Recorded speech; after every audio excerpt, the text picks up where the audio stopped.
At 3 in the morning, when most of the world sleeps in ignorant peace, Tessa Vale drags herself through the door of an all-night diner, blood seeping through her shirt, ribs screaming with every breath.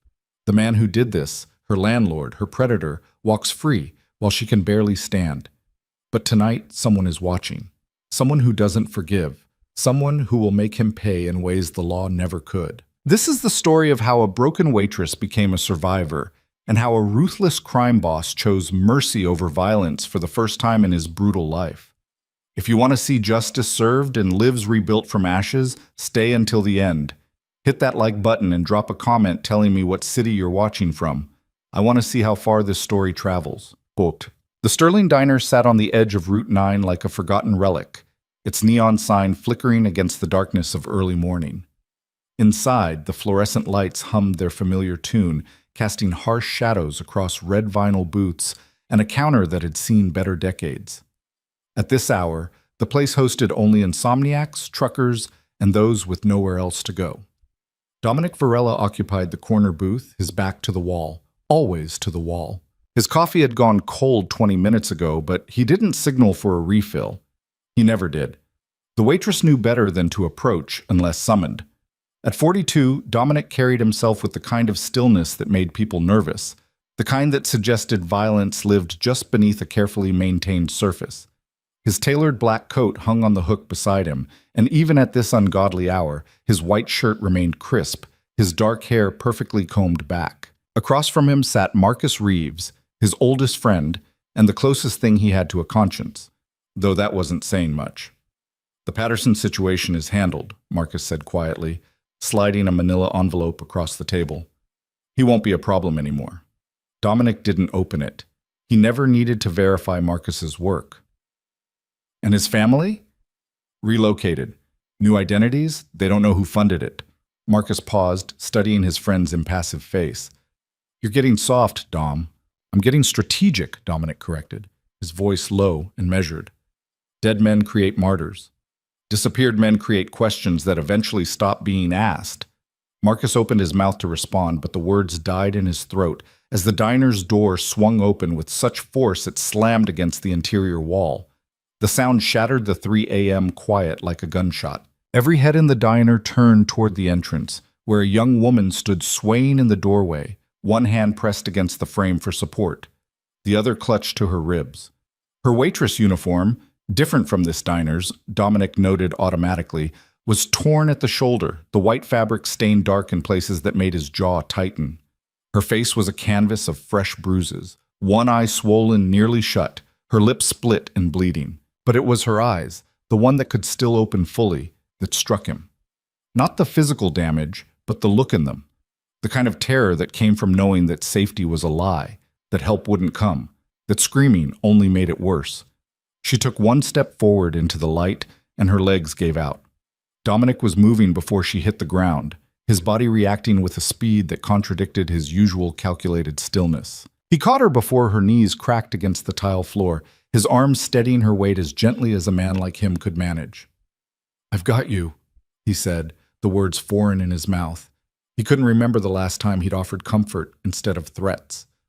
Up close, he could see more damage. Defensive wounds on her forearms, finger-shaped bruises around her throat. The way she held her ribs suggested broken bones, not just bruising. This wasn't a fight. This was a sustained assault. "Please," she whispered, the word barely audible through her split lip.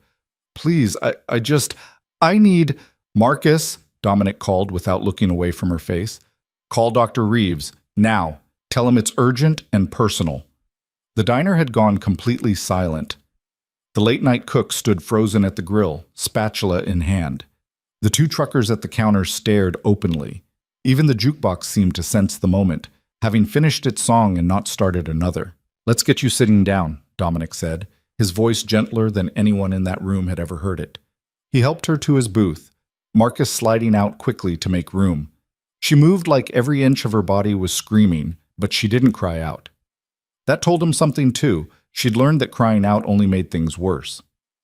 As he eased her into the booth, her uniform shirt shifted and he caught sight of what looked like a boot print bruised into her ribs. His hands stilled for just a fraction of a second, and something cold and sharp crystallized in his chest. "What's your name?" he asked, sliding into the seat across from her while Marcus moved to the counter, phone already to his ear. "Tessa." Her voice was hoarse, damaged. "Tessa Vale." "I'm Dominic." He didn't offer his last name. People in this town either knew it already or were better off not knowing. "Can you tell me who did this to you?" She flinched at the question, her good eye darting to the door as if expecting someone to burst through it. I shouldn't have come here. He'll find out. He always finds out." "No one is going to hurt you here," Dominic said, and the absolute certainty in his voice made her focus on him fully for the first time. "I promise you that, but I need you to tell me who did this." Tessa's hand shook as she pulled them away from her ribs, revealing the extent of the damage. Her breathing was shallow, careful. "My landlord, Harold Pike. I couldn't make rent. I was short $50, just 50. He said." She stopped, her throat working around words that wouldn't come. "Take your time," Dominic said, his voice still gentle, though inside him something cold and ancient was waking up. He'd built his empire on violence, yes, but it had always been violence with purpose. This was something else. This was cruelty for the sake of cruelty. "He said I could work it off." The words came out broken, shameful, though Dominic could see in her eyes that the shame belonged to the monster who'd hurt her, not to her. "I said no. I told him I'd have the money in 3 days. I just got a new shift. I could pay. But he said no one tells him no. He came to my apartment tonight and..." She stopped again, and this time tears did fall, though she tried desperately to hold them back. "He beat you," Dominic finished quietly, "for saying no to something you had every right to refuse." "He said next time he'd make sure I couldn't work at all," Tessa whispered. "He said no one would believe me, that he owns half the cops in this town, and the ones he doesn't own wouldn't care about some broke waitress with an attitude. He said I should be grateful he was willing to forget the debt. If I just..." Her voice broke entirely then, and she pressed her fist against her mouth to stifle the sound. Marcus returned to the table, his expression grim. "Doc's on his way. 10 minutes. Dominic nodded once, his eyes never leaving Tessa's face. "What you did tonight, coming here, asking for help, that took more courage than you know. You're not alone anymore. Do you understand me?" "I don't have anyone," she said, the admission carrying the weight of profound loneliness. "My family's in Oregon. I came here for college but had to drop out when my mom got sick. Sent all my money home for her treatment. I've been working double shifts just to keep a roof over my head, and now I don't even have that because I can't go back there. He has keys. He can come in whenever he wants." The cold thing in Dominic's chest expanded, spreading through his veins like frost. "Harold Pike, does he own the apartment building on Garrett Street?" Tessa looked up sharply, surprised. "You know it?" "I know everything that happens in this town," Dominic said simply, "including which landlords are pieces of shit and which ones are monsters. I didn't know Pike had crossed into the latter category. That's a mistake I intend to correct." Something in his tone made Tessa study him more carefully, despite her pain. You're not just some guy having coffee, are you?" "No," Dominic said honestly. "I'm not. But right now, what I am is the person who's going to make sure you're safe and that Harold Pike pays for what he did. Not just to you, to everyone he's hurt." "There are others?" The question came out small, horrified. "There are always others," Marcus said quietly from where he stood guard by the booth. "Men like that don't stop at one victim." The diner's door opened again, and an older man in his 60s entered carrying a worn leather medical bag. Dr. Lawrence Reeves had been patching up Dominic's people for 20 years, ever since Dominic had saved his daughter from a trafficking ring. He asked no questions and kept no records, but his work was impeccable. "Mr. Varela," he greeted Dominic with a nod, then turned his full attention to Tessa. His professional mask slipped slightly when he saw the extent of her injuries, his mouth tightening into a grim line. "Young lady, I'm Dr. Reeves. I'm going to examine you and treat your injuries. Is that all right?"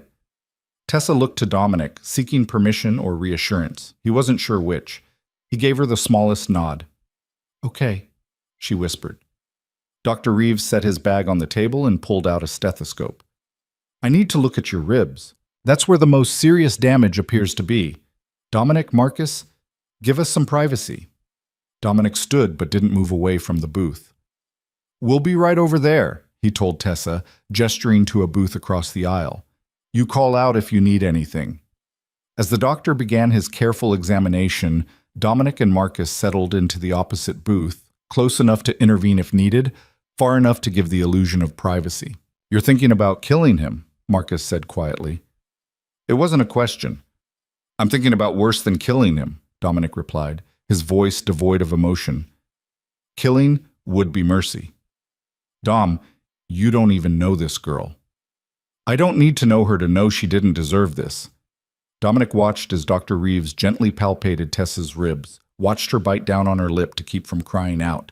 And I don't need to know Harold Pike personally to know exactly what kind of monster beats a woman half to death over $50. If you go after Pike, you're going to step on some toes. He's connected. Connected to who? Marcus hesitated.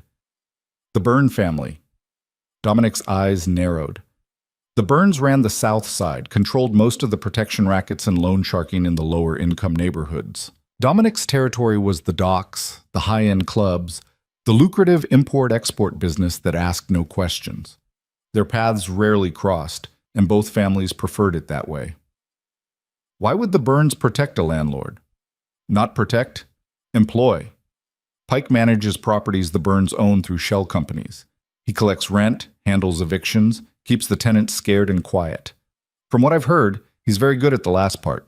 And when he assaults women in buildings he manages, the Byrnes look the other way. Bad for business to care about that sort of thing. Marcus leaned forward. Dom, I know that look. I know what you're planning. But this is different from our usual cleanup work. This is personal. You're letting emotion drive you. Maybe emotion is exactly what's needed here. Dominic's gaze remained fixed on Tessa, who was now being wrapped in bandages by the doctor. How many, Marcus? How many women do you think Harold Pike has hurt? I don't know. Find out. The command was quiet, but absolute. I want every victim, every complaint, every whispered story. I want to know exactly how deep this goes. And then what? And then I'm going to make sure it never happens again. Dr. Reeves finished his examination and crossed to their booth, his expression grave. 3 broken ribs, extensive bruising, possible concussion, lacerations that needed closing. Someone beat this girl with their fists and their feet, systematically. This wasn't rage. This was calculated punishment. Will she be all right? Dominic asked. Physically, with rest and proper care, yes. Psychologically, the doctor trailed off, shaking his head. That's not my area of expertise, but trauma like this leaves scars that don't show up on x-rays. What does she need? Rest, pain management, a safe place to heal where she doesn't have to worry about her attacker finding her. And eventually, therapy, though I doubt she can afford it. Cost isn't a concern, Dominic said. Whatever she needs, she gets. Send the bills to me. Dr. Reeves studied him for a long moment. You're planning something. I'm planning justice, the kind the courts won't deliver. Just try to remember she's a victim, not a chess piece in whatever game you're about to play. I know exactly what she is, Doctor. That's why I'm doing this.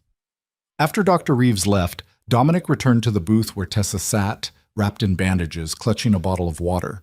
She looked smaller somehow, more fragile, though he suspected that fragility was an illusion. Anyone who could drag themselves to safety with broken ribs had steel in their spine. The doctor says you need rest and time to heal, Dominic said, sliding into the seat across from her. You can't go back to your apartment. Pike has keys and you're in no condition to defend yourself if he comes back. I don't have anywhere else to go, Tessa said softly. I spent my last money on the bus that got me here. I don't even know where here is. I just got on and rode until I couldn't stand the pain anymore. You're about 15 miles from your apartment, Marcus supplied. You picked a good place to get off. Dominic pulled out his phone and typed a quick message.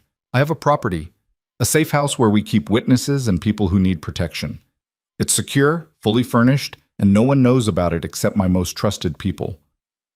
You'll stay there while you heal. I can't afford... I'm not asking you to pay, Dominic interrupted. I'm offering you safety. That's not for sale. Tessa's good eye filled with fresh tears. Why are you helping me? You don't know me. You don't owe me anything. It was a fair question, one Dominic wasn't entirely sure how to answer. Why was he helping her? He'd walked past suffering before. Hell, he'd caused suffering before. His entire empire was built on exploiting weaknesses and capitalizing on desperation. But something about the way she'd looked standing in that doorway, broken but still standing, terrified but still seeking help, had cracked something open in him that he'd thought was sealed shut years ago. Let's just say I don't like bullies, he finally said. And I especially don't like men who hurt women. Are you going to kill him? The question was direct, her gaze steady despite everything she'd been through. Dominic could have lied, should have lied, but he'd promised himself years ago that he'd never disrespect someone by insulting their intelligence. I'm going to make sure he never hurts anyone again, he said carefully. What that looks like will depend on what I learn about him. But death is quick. Death is mercy. And I'm not feeling particularly merciful right now. Tessa held his gaze for a long moment, then nodded slowly. Good. Because he doesn't deserve mercy. The things he said he'd do to me if I told anyone. The things he implied he'd already done to other girls. You'll tell me everything, Dominic said. Every detail you remember, every threat he made, every name he dropped. But not tonight. Tonight, you rest. A black SUV pulled up outside the diner and Marcus stood. That's our ride. Dominic helped Tessa to her feet, supporting her weight as they made their way to the door. The early morning air was cold, and she shivered despite the shock blanket Dr. Reeves had wrapped around her shoulders. Where are we going? She asked as Marcus held the SUV door open. Somewhere safe, Dominic assured her. Somewhere Harold Pike and anyone connected to him will never find you. The drive took 20 minutes, winding through industrial areas and eventually into a quiet residential neighborhood that looked deceptively normal. The safe house was a modest 2-story home with a privacy fence and a security system that would make Fort Knox jealous. Inside, Marcus gave a quick tour while Dominic made calls in the kitchen. Bedroom upstairs, bathrooms there, kitchen stocked. Security cameras cover every angle outside. Panic button in every room links directly to Dominic's phone. You press it, we come running. Tessa sank onto the couch, exhaustion finally overwhelming her adrenaline. This is too much. I don't deserve... Stop, Dominic said, entering the living room. You didn't deserve to be beaten half to death. You didn't deserve to be terrorized in your own home. You didn't deserve any of what happened to you. This is just basic human decency. And the fact that it feels like too much tells me how badly the world has failed you. Fresh tears spilled down her cheeks. I don't know how to thank you. You don't need to thank me. You need to rest and heal. Everything else we'll handle. He set a card on the coffee table. That's my personal number. You call it if you need anything, day or night. What happens now? Now you sleep. Tomorrow, when you're ready, you'll tell me everything you know about Harold Pike. And then I'm going to do what I do best. Solve problems. By making them disappear?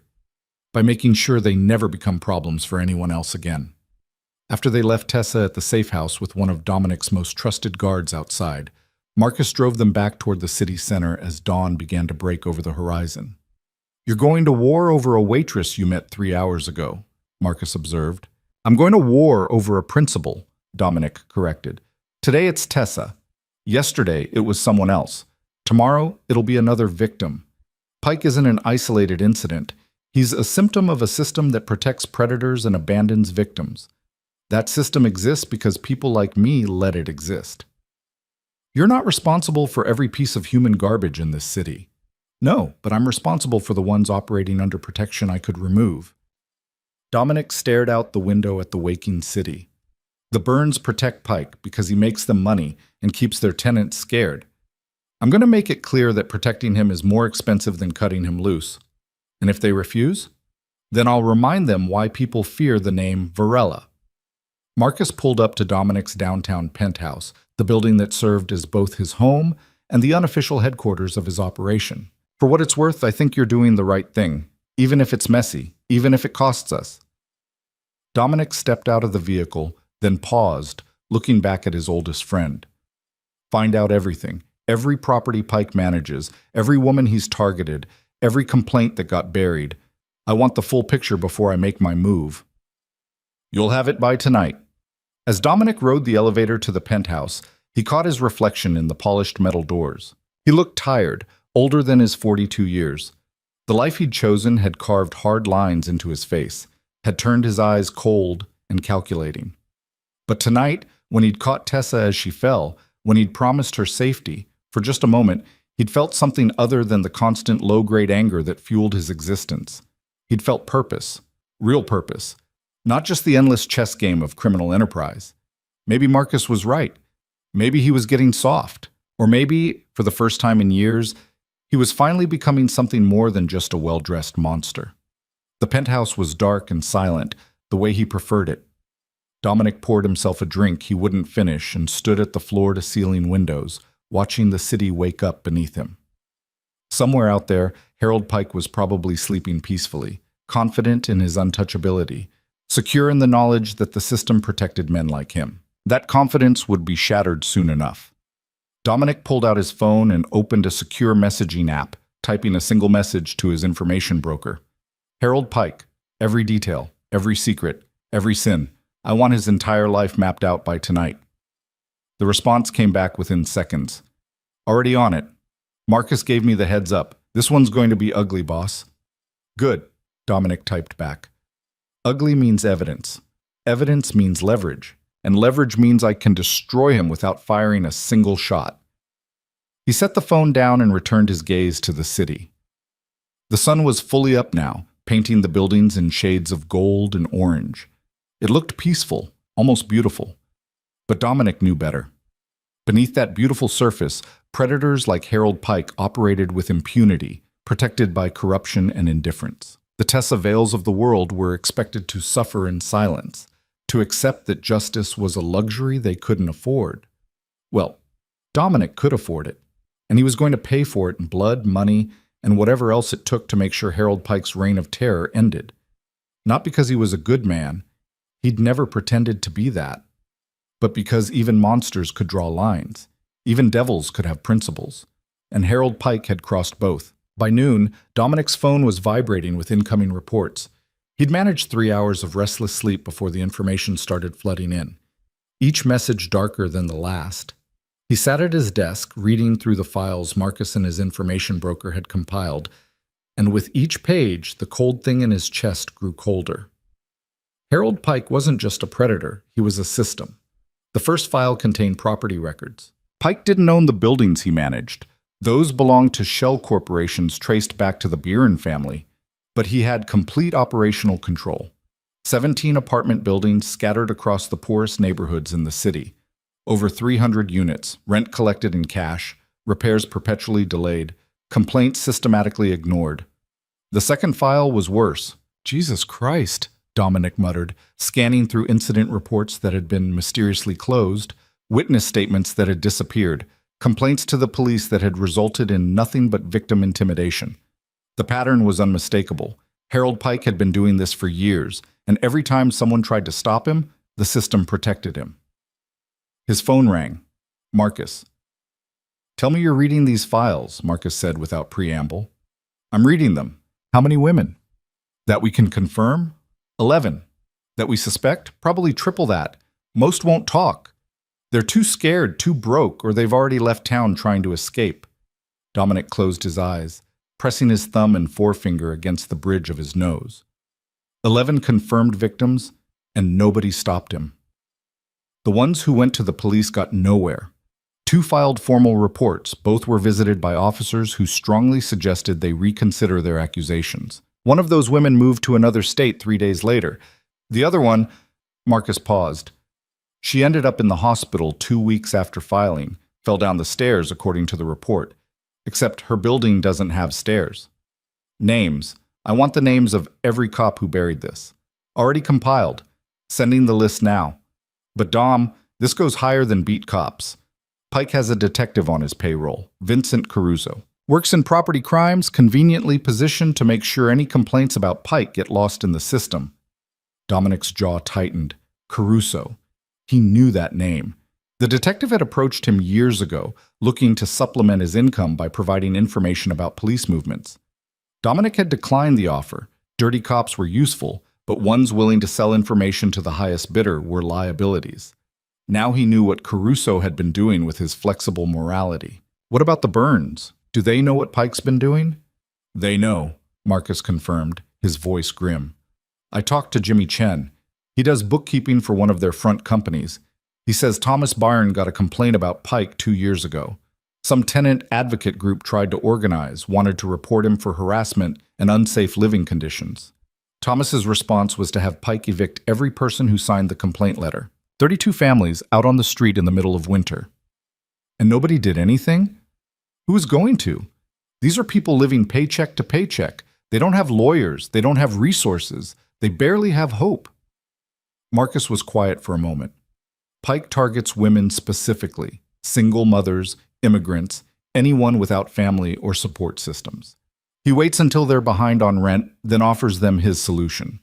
The ones who refuse get evicted or worse. The ones who agree, he didn't finish the sentence. He didn't need to. Dominic stood, walking to the windows overlooking the city. Somewhere down there, Harold Pike was going about his day, collecting rent, making threats, destroying lives. And somewhere else, Tessa Vale was lying in a safe-house bed, her ribs wrapped in bandages, trying to process the fact that she'd been beaten half to death for the crime of saying no. Set up a meeting with Thomas Byrne, Dominic said. Tonight, neutral ground. Tell him I want to discuss a mutual problem. He's going to know this is about Pike. Good. Let him prepare his justifications. I want to hear him try to defend keeping a rabid dog on a leash. After Marcus hung up, Dominic made another call. Dr. Reeves, how's our patient? Resting, finally. I checked on her this morning. She barely slept, kept waking up in panic. But the guard you posted has been helpful. His presence seems to calm her. I'm going to need you to do something else for me, Dominic said. I need documentation. Medical records for Tessa and any other victims you can examine. I need it thorough and I need it legal. Something that could hold up in court if necessary. You're actually thinking about going through proper channels? I'm thinking about having every option available, but I need evidence that can't be dismissed or buried. I'll handle it, though I have to ask, when you say other victims, how many are we talking about? Potentially dozens. I'm working on getting them to come forward. Dr. Reeves was quiet for a long moment. Dominic, what you're doing, it's good, but be careful. Men like Pike don't operate in a vacuum. Taking him down means exposing everyone who enabled him. I'm counting on it. The meeting with Thomas Byrne was set for 11 p.m. at a restaurant the Byrne family owned, an upscale Italian place that closed to the public at 10. Dominic arrived exactly on time, Marcus at his side, both men dressed in dark suits that might as well have been armor. Thomas Byrne was already seated at a corner table, flanked by his own lieutenant, a thick-necked enforcer named Danny Rourke. Thomas was 58, silver-haired and distinguished-looking in the way that men who'd spent decades in organized crime often were, the violence hidden beneath expensive tailoring and practiced charm. Dominic Varela, Thomas greeted him with a smile that didn't reach his eyes. To what do I owe the pleasure? We don't usually run in the same circles. No, we don't, Dominic agreed, taking the seat across from him. You run the south side, I run the docks and the downtown business. We've maintained a comfortable distance. And yet here you are. Thomas poured himself a glass of wine from the bottle on the table. Marcus mentioned something about a mutual problem. I'm curious what problem we could possibly share. Harold Pike. Thomas's expression didn't change, but something flickered in his eyes. Harold manages some properties for me. What about him? He's a rapist and a predator, and you've been protecting him for years. The words landed like a grenade on the table. Danny Rourke's hand moved toward his jacket, but a single look from Thomas stopped him. Those are serious accusations, Thomas said carefully. Do you have proof? Dominic slid a folder across the table. Medical records. Police reports that mysteriously went nowhere. Witness statements. Financial records showing payments from Pike to Detective Vincent Caruso. And that's just what we compiled in 12 hours. Give me a week and I could probably fill this entire restaurant. Thomas opened the folder, scanning the contents with an expression that remained frustratingly neutral. Even if all this is true, and I'm not saying it is, what makes this my problem? Because Pike works for you. These women live in buildings you own, and when they tried to get help, your people shut them down. Dominic leaned forward. Last night, Harold Pike beat a 24-year-old waitress half to death because she couldn't make rent. 3 broken ribs, extensive bruising, multiple lacerations. Her crime was being $50 short and refusing to pay it off on her back. That's unfortunate, Thomas said, and the casual dismissal in his tone made Dominic's hands curl into fists beneath the table. But I don't micromanage my property managers. If Pike overstepped...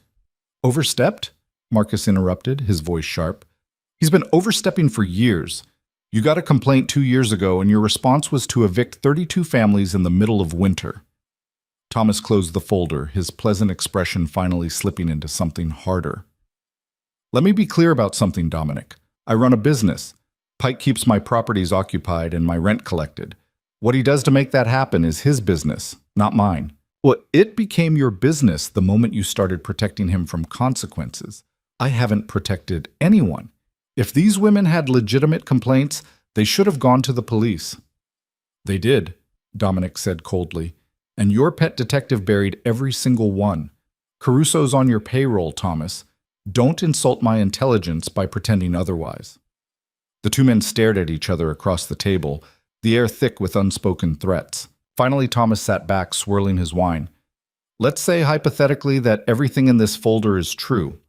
What exactly do you want me to do about it? Cut him loose, fire him, remove your protection. Let me handle the rest. And why would I do that? Pike's been good for business. Because I'm asking nicely, Dominic said. And because if you refuse, I'll make it my mission to expose every piece of this operation. The shell companies, the bribed cops, the systematic exploitation. I'll bring enough attention to your Southside operations that you'll spend the next 5 years dealing with investigations instead of making money. Thomas's eyes narrowed. You're threatening to go to the feds? That's not how this world works, Dominic. We don't rat, even on scum like Pike. I'm not talking about the feds. I'm talking about the media, about activist groups, about making enough noise that even the most corrupt officials can't ignore it. You want to protect a rapist? Fine. But you'll do it in the spotlight, and we'll see how your other business partners feel about that kind of attention. Danny Rourke leaned forward, his voice a low growl. You're playing a dangerous game, Varela. No, Dominic said, his gaze never leaving Thomas. Harold Pike played a dangerous game when he decided to prey on vulnerable women. I'm just changing the rules. Thomas was quiet for a long moment, studying Dominic's face. You're serious about this? You'd actually start a war over some waitress you don't even know. I'd start a war over the principle that men like Pike don't get to operate with impunity just because they're useful to men like you. Dominic's voice was ice. You have 24 hours to decide. Cut him loose, or I start making calls. And if I cut him loose, what happens to Pike? That's not your concern anymore. Thomas smiled, but there was no humor in it. You're going to kill him. I'm going to make sure he never hurts anyone again. What that looks like is my business. Fair enough. Thomas stood, buttoning his jacket. I'll give you my answer by tomorrow night. But Dominic, don't mistake my consideration for weakness. If you come at my operations over this, I will respond. Proportionally. I'd expect nothing less. After the Burns left, Marcus exhaled slowly. That went better than expected. I thought for sure Rourke was going to pull his gun. Thomas is a businessman first, Dominic said. He'll cut Pike loose because protecting him has become more expensive than cutting him loose. The question is whether he warns Pike first. You want me to put surveillance on Pike? Already done. I had a team in place before we even got here. If Pike so much as thinks about running, we'll know. They returned to Dominic's penthouse, where more files waited. His information broker had been busy, compiling a list of every woman who'd filed a complaint against Pike, every tenant who'd been mysteriously evicted, every suspicious incident in buildings Pike managed. But it was the personal file on Harold Pike himself that made Dominic's blood run cold. Pike was 52, never married, no children. He lived alone in a house he owned outright, bought with cash 15 years ago, well above what his official salary as a property manager should have allowed. His bank records showed regular cash deposits, none large enough to trigger automatic reporting, but adding up to significant sums over time. But it was the photographs that told the real story. His broker had included surveillance photos taken over the past week, Pike entering and leaving the apartment buildings he managed, always with keys jangling from his belt. Pike having coffee with Detective Caruso at a diner on the east side. Pike at a bar, drunk and loud, bragging to the bartender about keeping his tenants in line. And one photo, taken just that afternoon, of Pike entering the apartment building where Tessa had lived. Dominic's phone buzzed. A text from his surveillance team. Target entered Garrett Street building, went to Unit 3C Vale's former apartment, inside for 20 minutes, came out carrying a box of belongings. He was erasing evidence, or stealing what little Tessa had left. Dominic made a decision. He couldn't wait for Thomas Burns' answer. Every hour Pike remained free was another hour he could hurt someone else, destroy more evidence, or run. Marcus, call the team. I want Pike picked up tonight. Dom, if you move before Byrne gives his answer, I don't care. Pike goes into the box where Tessa's things were, and I want to know what he took. Then I want him in a location where we can have a conversation without interruptions. The warehouse on Pier 7? Perfect. Soundproof, isolated, and we own it. Have the team bring him there within the hour. Marcus hesitated. You're sure about this? I've never been more sure of anything in my life. While Marcus coordinated the pickup, Dominic drove to the safe house to check on Tessa. He found her sitting in the living room, staring at the television without really watching it. She'd showered and changed into clean clothes his people had provided, but the bruises on her face had darkened overnight, making the damage even more visible. She looked up when he entered, and something in her expression shifted. Relief, maybe, or trust, or both. How are you feeling?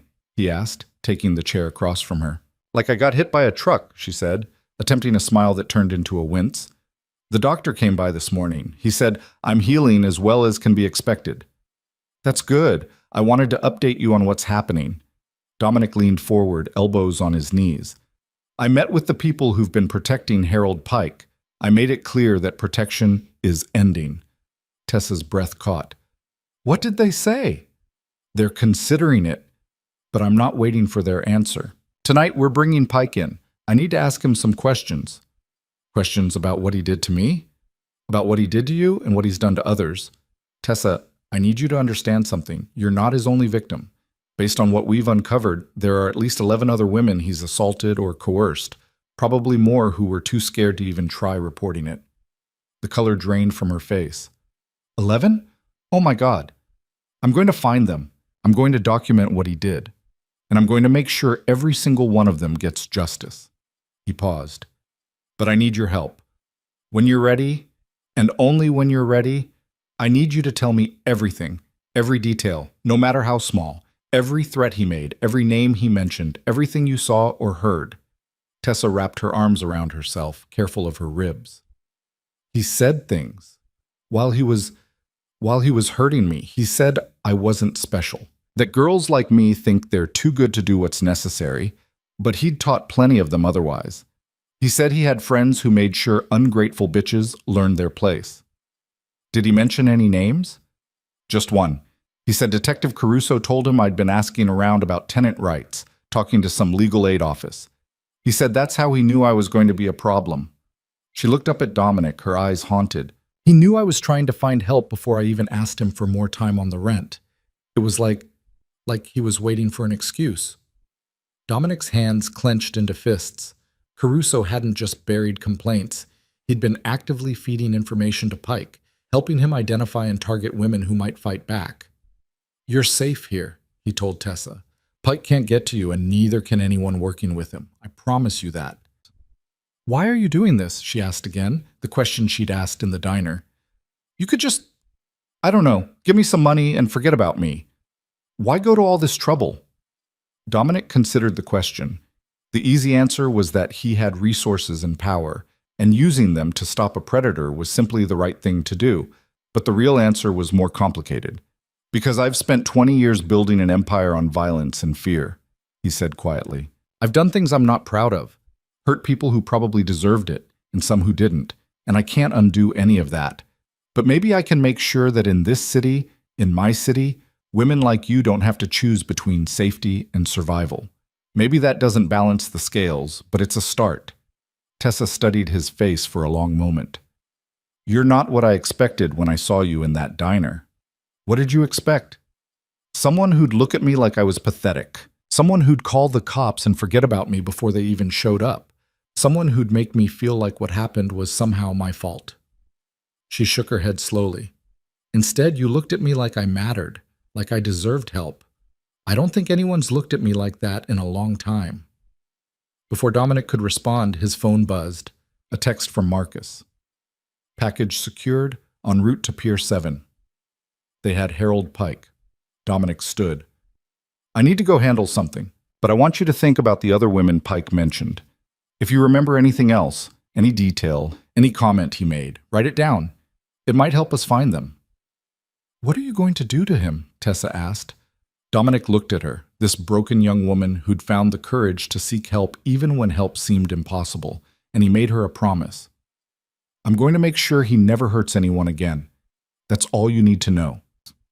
The warehouse on Pier 7 had been used for storage when Dominic's import business was legitimate. Now it served a different purpose, a place where problems could be addressed away from prying eyes and ears.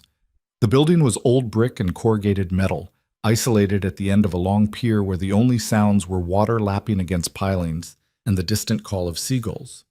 Inside, Harold Pike sat bound to a chair in the center of an empty room, lit by a single hanging bulb. He was a heavy-set man in his 50s, balding, with the kind of face that looked mean even in repose. Right now, that face was twisted in fear and fury. Do you know who I am? He was shouting when Dominic entered.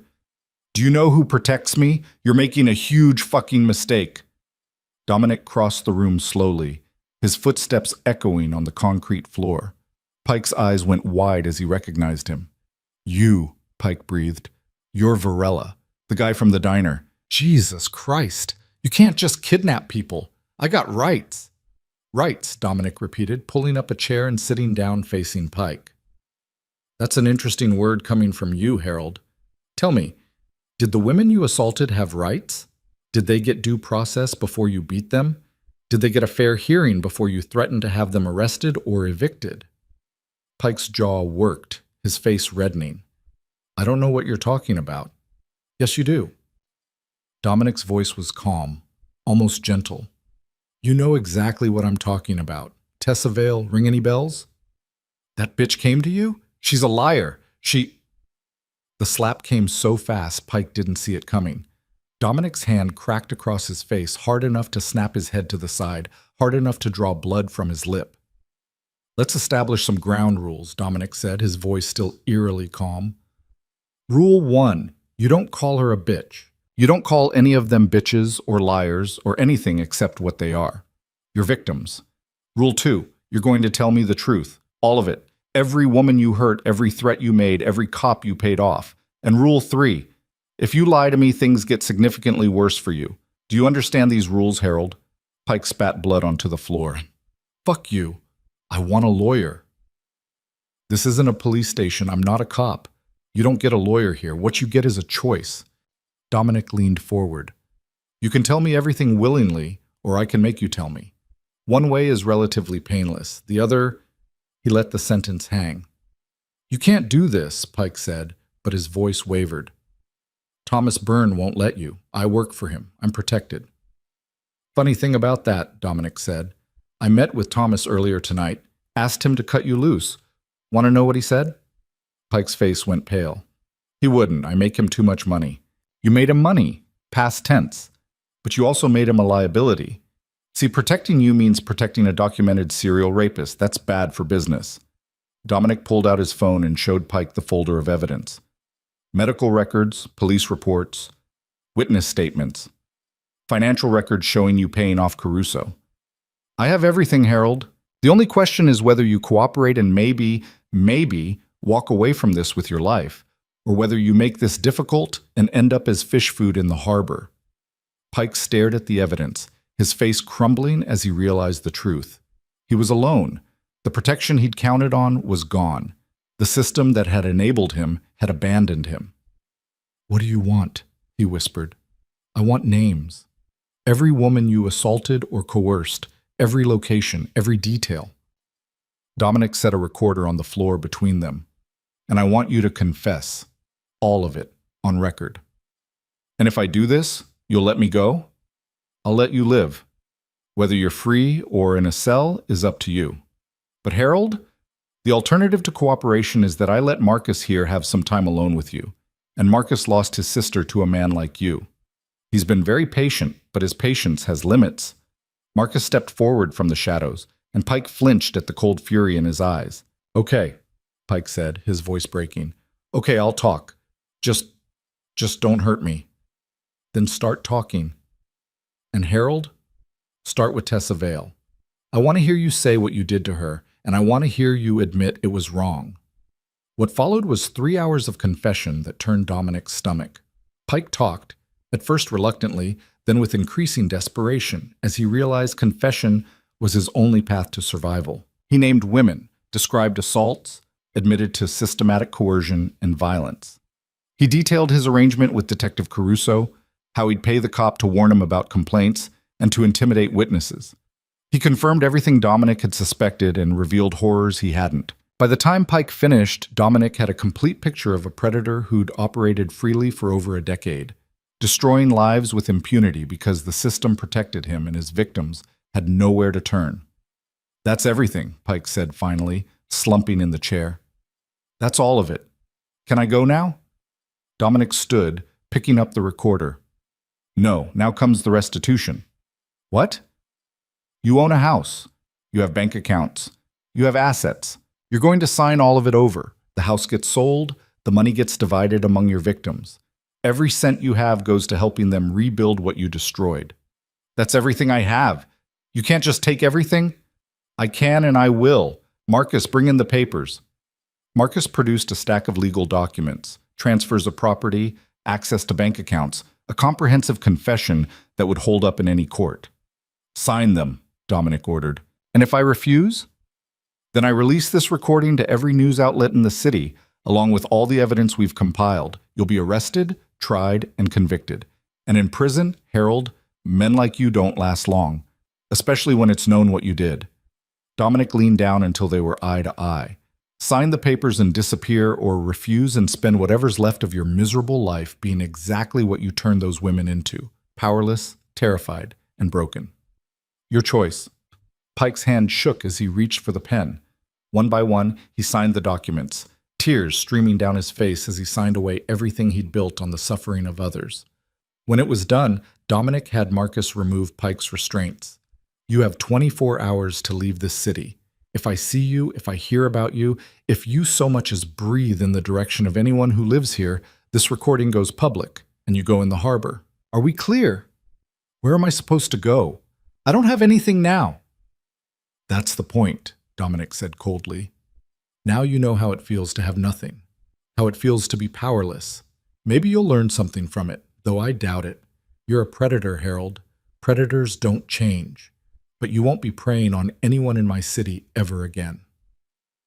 They left Pike outside the warehouse with nothing but the clothes on his back and the crushing knowledge that everything he'd built was gone. Dominic watched him stumble away into the night, a broken man who'd finally faced consequences. You think he'll actually leave? Marcus asked. He'll leave. Men like him are cowards. Without his protection, without his power, he's nothing. Dominic held up the recorder. And if he doesn't leave, we have everything we need to destroy him. Back in the SUV, Dominic called Dr. Reeves. I need you to start reaching out to the women on the list. Let them know Pike is finished and that there's money available for counseling, medical care, whatever they need to heal. How much money are we talking about? Everything Pike had, plus whatever I need to add to make it meaningful. These women deserve more than his scraps. His next call was to Thomas Byrne. It's done. Pike signed over everything and left town. Your liability is removed. You work fast, Thomas said, and there was something like respect in his voice. And Caruso?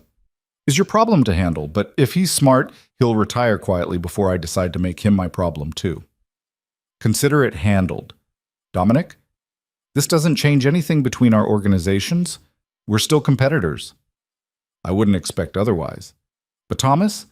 If I ever hear about another Pike operating under your protection, we're going to have a much different conversation. Understood.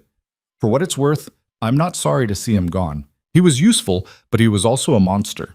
Maybe it's time we stop pretending those two things can coexist. After the call ended, Dominic sat in silence, the weight of the night pressing down on him. They'd won.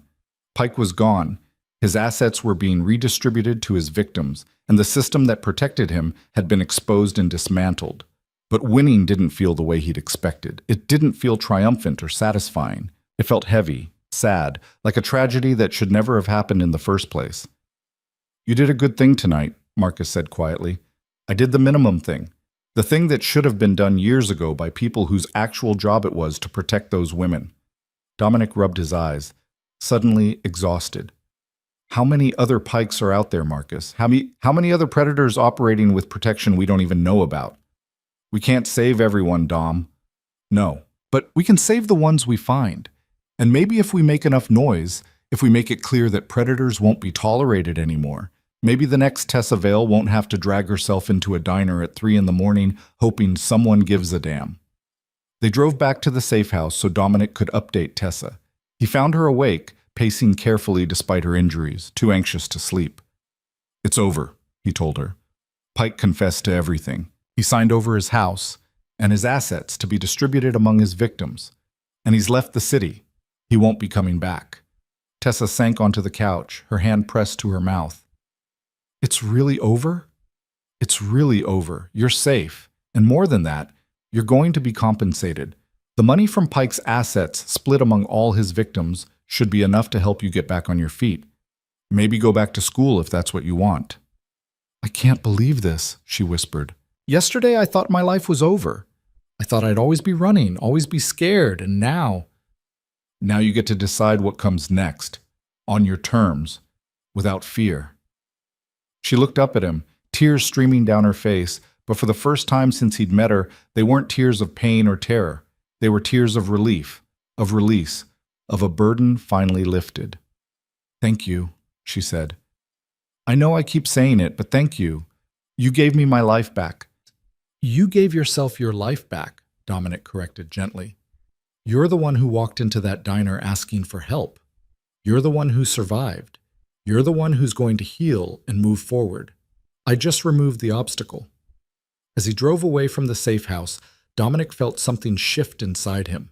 The cold thing in his chest that had driven him for so long, the anger, the cynicism, the certainty that the world was irredeemably dark, had cracked just slightly. Maybe there was room in his world for something other than violence and power.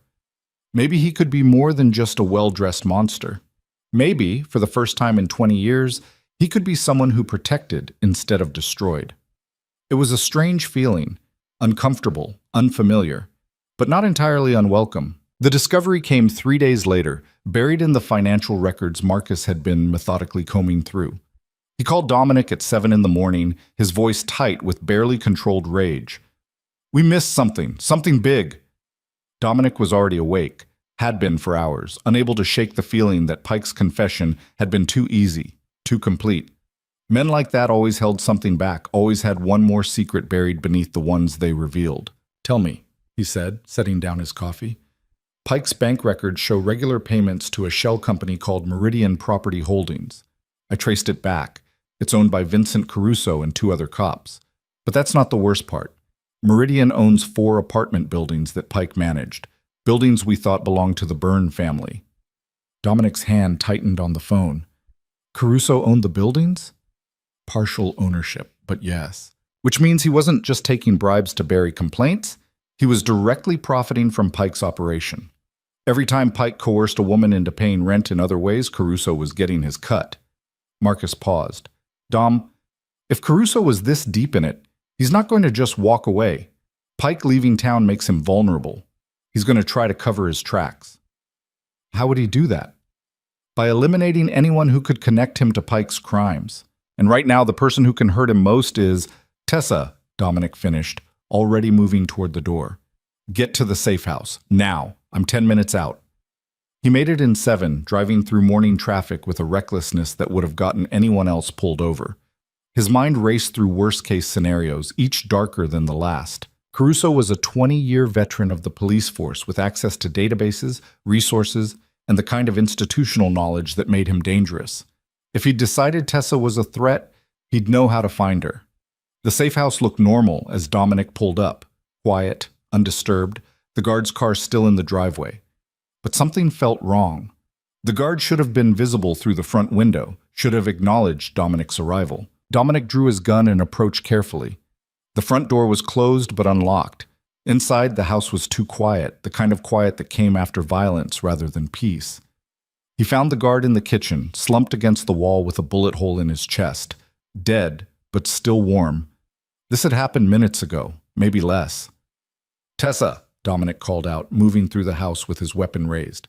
"Tessa, if you can hear me, make a sound." The bedroom upstairs was empty. The bed made, her clothes still in the closet. The bathroom showed signs of a recent shower. She'd been here, had probably been getting ready for the day when a crash from the basement made him freeze. The safe house had a basement, reinforced and soundproof, designed as a panic room if anyone ever breached the upper floors. Tessa must have heard the guard being shot and run. Dominic moved to the basement door, listening. He could hear voices now, one male, one female. Caruso had found her. "I don't want to hurt you," Caruso was saying, his voice echoing up the stairs. "I just need you to understand something. Harold Pike was a criminal, and criminals lie. Whatever he told Varela about me, it's not true. I'm a cop. I protect people." "You protected him." Tessa's voice was shaking but defiant. "You helped him hurt women, and you made money from it. I saw the records. Dominic showed me everything." "Dominic Varela is a mobster and a killer. You really think he's the good guy here? He's using you to get at me, to damage the police department. Once he's done with you, he'll throw you away like garbage." "He's done more to help me in 3 days than the entire police department did in 3 years, Tessa shot back. "I filed 2 reports about Pike. 2. And both times, officers came to my door and told me to drop it. One of them said if I kept making trouble, I'd regret it. Was that you? Did you threaten me?" The silence that followed was answer enough. Dominic eased down the stairs, staying close to the wall, his gun steady. He could see them now, Caruso at the bottom of the stairs, his service weapon drawn, and Tessa backed into the corner of the panic room, holding what looked like a heavy wrench she'd grabbed from the tool cabinet. "Put the wrench down," Caruso said. "You're making this harder than it needs to be." "You're going to kill me anyway," Tessa said. "At least this way I go down fighting." "I'm not going to kill you. I'm going to arrest you for filing false reports and for conspiracy with a known criminal organization. You'll spend the next 10 years in prison, and by the time you get out, no one will remember Harold Pike or care about what happened to some waitresses." "That's your plan? Frame her?" Dominic stepped into view, his gun aimed at Caruso's head. "Detective, I'd strongly suggest you lower your weapon." Caruso spun, his gun swinging toward Dominic, but he was too slow. Dominic had already closed the distance, disarming him with a brutal efficiency born of decades of violence. The gun clattered to the concrete floor, and Caruso stumbled backward, his hand going to his empty holster. "You killed my guard," Dominic said, his voice deadly quiet. "You broke into my property. You threatened my witness, and you did it all in a police uniform, which makes it worse." "I'm a cop," Caruso said, trying to recover his authority. "You assault me. You're assaulting an officer of the law. You're a dirty cop who's been covering up sexual assaults for profit. The law stopped protecting you the moment you betrayed your oath." Dominic kicked Caruso's gun across the room, out of reach. "Tessa, are you hurt?" "I'm okay," she said, though she was shaking badly. "He shot David." "The guard. He just walked up and shot him." "I know, I'm sorry." Dominic kept his gun trained on Caruso. "Marcus is on his way. We're going to handle this." "You can't handle this," Caruso said, recovering some of his confidence. "I'm a decorated detective. You think you can make me disappear like you did Pike? The entire department will come down on you. The entire department is going to have its hands full explaining how one of their detectives owned property with a serial rapist and took bribes to bury assault complaints." Dominic smiled, and it was not a pleasant expression. "See? I've been documenting everything. Every payment you received from Pike, every complaint you buried, every building you profited from. And I've been very careful to make sure copies of all that evidence are with people who will release it if anything happens to me or to Tessa." Caruso's face went pale. "You're bluffing." "Am I? You want to test that theory? Because I'm happy to call the FBI right now and turn over everything I have." Financial crimes, civil rights violations, racketeering, they'll put you away for 20 years minimum. If you had real evidence, you would have already gone to them. I didn't go to them because I wanted to give you a chance to do the right thing, to retire quietly, turn in your badge, and disappear. But you chose to come after Tessa instead. You chose to kill an innocent man. So now we're past the point of mercy. Marcus appeared at the top of the stairs, his gun drawn, his face grim when he saw his cousin David's body in the kitchen. He's dead? Yeah, Dominic said. Caruso killed him. Marcus's hand tightened on his weapon, and for a moment Dominic thought he might actually shoot the detective right there. But Marcus had better control than that. He came down the stairs slowly, his eyes never leaving Caruso's face. David had 3 kids, Marcus said quietly. 3 kids who are going to grow up without a father because you needed to cover your ass. It was self-defense, Caruso stammered.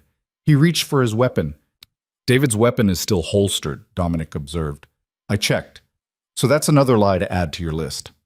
Caruso looked between them, seeming to realize for the first time how much trouble he was actually in. What are you going to do to me? We're going to let the system handle you, Dominic said.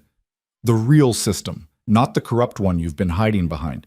Marcus, call Agent Sarah Chen at the FBI. Tell her we have a dirty cop, a dead witness protection guard, and enough evidence of corruption to keep her busy for months. You're seriously turning me over to the feds? Caruso's voice cracked. You're a criminal. You kill people. I never claimed to be a good man, Dominic said, but I keep my word. I told Tessa she'd get justice. Real justice, not the fake kind you've been peddling for years. So yes, detective, you're going to face trial. You're going to be held accountable for every life you helped destroy. They'll offer me a deal. I'll give them bigger fish. I can give them the Burns, their whole operation. The Burns already cut ties with Pike's operation. They're clean on this. But even if they weren't, you think your testimony as a corrupt cop is worth anything? You're toxic, Caruso. No prosecutor is going to touch a deal with you. The FBI arrived within the hour. Not a regular response team, but Agent Sarah Chen herself, a woman Dominic had worked with before when their interests aligned. She was smart, ruthless, and had no patience for dirty cops. Mr. Varela, she greeted him formally, though they both knew their relationship was more complicated than that. You called about a corrupt detective in a homicide? Detective Vincent Caruso shot and killed David Reeves, a security guard in my employ. He did it while attempting to intimidate a witness in an ongoing sexual assault case. I have documentation of Detective Caruso's involvement in a criminal enterprise with Harold Pike, including financial records showing Caruso owned property that Pike used to target vulnerable women. Agent Chen's eyebrows rose. That's quite an accusation. It's quite a lot of evidence. Dominic handed her a flash drive. Everything's on there. Bank records, property deeds, Pike's confession implicating Caruso, witness statements from multiple victims. I've been thorough. She pocketed the drive, then looked at Caruso, who was now handcuffed and sitting on the basement stairs. Detective Caruso, I'm placing you under arrest for the murder of David Reeves. You have the right to remain silent. This is a setup, Caruso shouted. Varela's a mobster. He probably killed Pike and now he's framing me. Harold Pike is alive and well in Nevada, Agent Chen said calmly. We've already located him. He's been very cooperative, especially when we explained that cooperation was his only path to avoiding federal charges. He's confirmed everything about your arrangement, detective. The properties, the bribes, the complaints you buried. You're done. As FBI agents led Caruso away, Agent Chen turned to Tessa. Ms. Vale, I'm going to need your statement about what happened here today and about your assault by Harold Pike. I understand this is difficult, but your testimony is crucial. Tessa looked to Dominic, seeking reassurance. He gave her a small nod. I'll tell you everything, Tessa said. I want him to pay for what he did. All of them. Good. We'll do this downtown, in a proper interview room. Mr. Varela, I trust you'll make sure Ms. Vale gets there safely? Absolutely. And Agent Chen, the other women Pike victimized, they're going to need protection too. Caruso might not have been working alone. Already on it, we're placing all identified victims in protective custody until we're sure there are no other dirty cops involved. She paused at the door. This is good work, Dominic. Messy, and probably not entirely legal, but good. Those women deserve justice. They deserve more than justice. They deserve safety. Real safety, not the kind that depends on corrupt cops doing their jobs. After the FBI left with Caruso, Dominic sat with Tessa in the safe house living room while Marcus coordinated cleanup and called David's family. Tessa was shaking, the adrenaline finally wearing off, leaving her exhausted and overwhelmed. "He was going to kill me," she said quietly. "If you hadn't come. But I did come. And you fought back. You didn't freeze, didn't give up. You grabbed a weapon and you stood your ground." I was terrified. Being brave doesn't mean not being afraid. It means being afraid and fighting anyway. Dominic leaned forward, his expression serious. "Tessa, this isn't over. The FBI investigation is going to take months, maybe longer. You're going to have to testify, probably multiple times. It's going to be difficult." "I know, but I want to do it. Those other women deserve to see these men held accountable. And maybe if I testify, it'll help them feel safe enough to come forward too. Some of them already are. Dr. Reeves has been reaching out, offering medical care and counseling. Several women have agreed to speak with the FBI. Your courage is inspiring theirs." Tessa's eyes filled with tears. "I don't feel courageous. I feel broken." "You're not broken. You're healing. There's a difference." Dominic stood, walking to the window. "I'm going to move you to a different safe house, somewhere even more secure. The FBI will have their own protection, but I want redundancy. And I'm going to have Marcus run background checks on every cop who's going to be involved in your case. Do you trust the FBI?" "More than I trust the local police, that's for sure. Agent Chen is solid. She won't let this case get buried." Over the next few weeks, the investigation expanded in ways Dominic hadn't anticipated.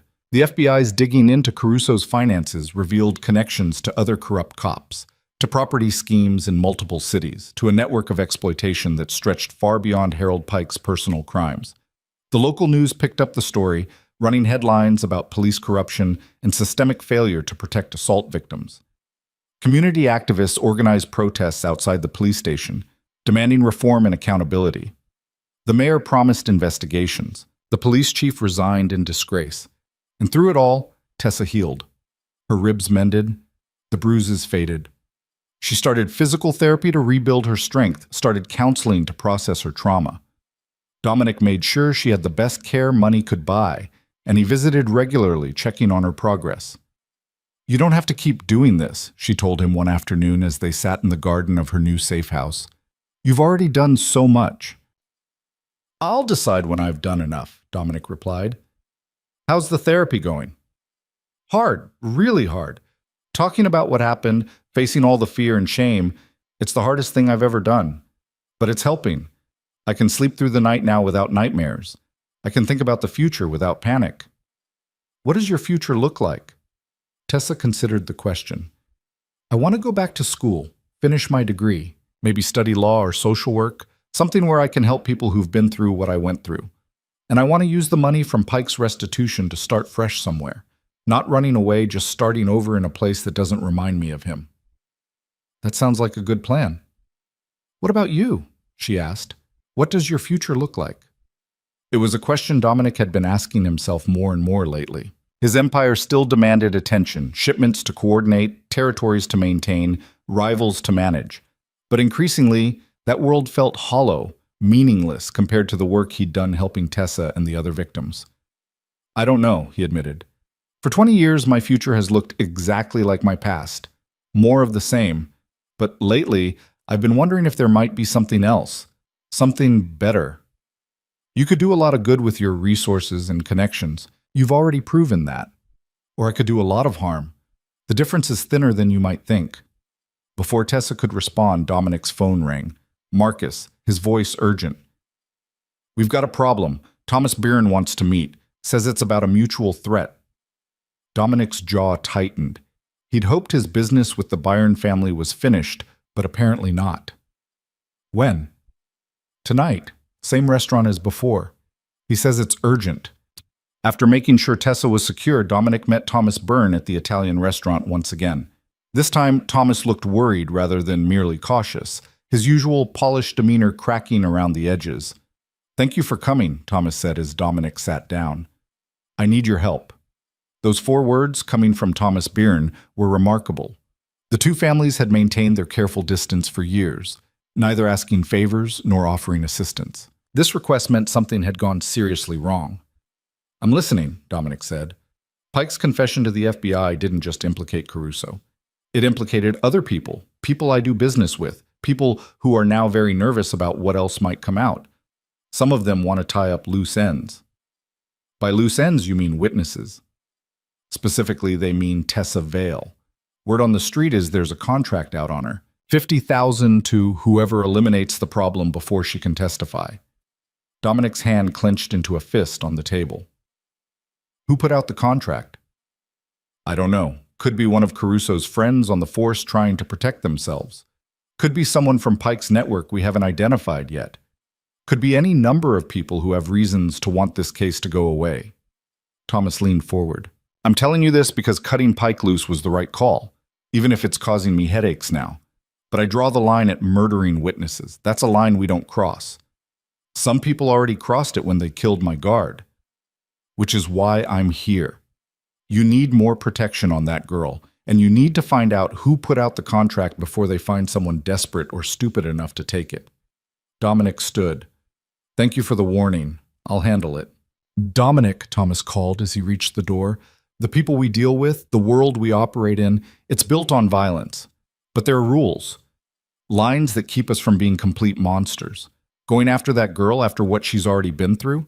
That crosses every line. So whatever you need to do to keep her safe, you have my support. No strings attached. It was as close to an alliance as the two families had ever come, and Dominic recognized the significance. I'll remember that. The next 72 hours were a blur of activity. Dominic moved Tessa to a third location, this one a penthouse apartment in a building he owned outright, with security that rivaled a military installation. He brought in additional guards, installed new cameras and alarm systems, and made it clear to everyone in his organization that protecting Tessa Vale was the top priority. Marcus worked his contacts, trying to trace the contract back to its source. The information came in pieces. A conversation overheard in a bar, a phone call intercepted, a money transfer tracked through shell accounts. Slowly, a picture emerged. The contract hadn't come from a cop or from Pike's network. It had come from someone Dominic hadn't even considered, Pike's younger brother, Robert Pike, a mid-level accountant who'd been handling money laundering for Harold's operation. Robert Pike filed a missing persons report on his brother 3 days ago, Marcus explained as they reviewed the evidence. Claims Harold disappeared and he's worried, but the real worry is that Harold's confession is going to expose Robert's involvement in the money laundering. He figures if Tessa can't testify, the case falls apart and he stays clean. Where's Robert Pike now? Living in Harold's old house, the one Harold signed over before he left town. Apparently Harold never told his brother about the transfer, so Robert's been squatting there, probably going through Harold's remaining possessions, looking for anything incriminating. Dominic smiled, and it was not a pleasant expression. Then, let's pay Robert a visit. They found Robert Pike exactly where Marcus said he'd be, drunk and paranoid in his brother's former house, surrounded by boxes of documents he'd been frantically shredding. When Dominic and Marcus entered through the unlocked back door, Robert barely had time to react before Marcus had him pinned against the wall. You put a contract out on Tessa Vale, Dominic said, his voice calm despite the fury burning in his chest.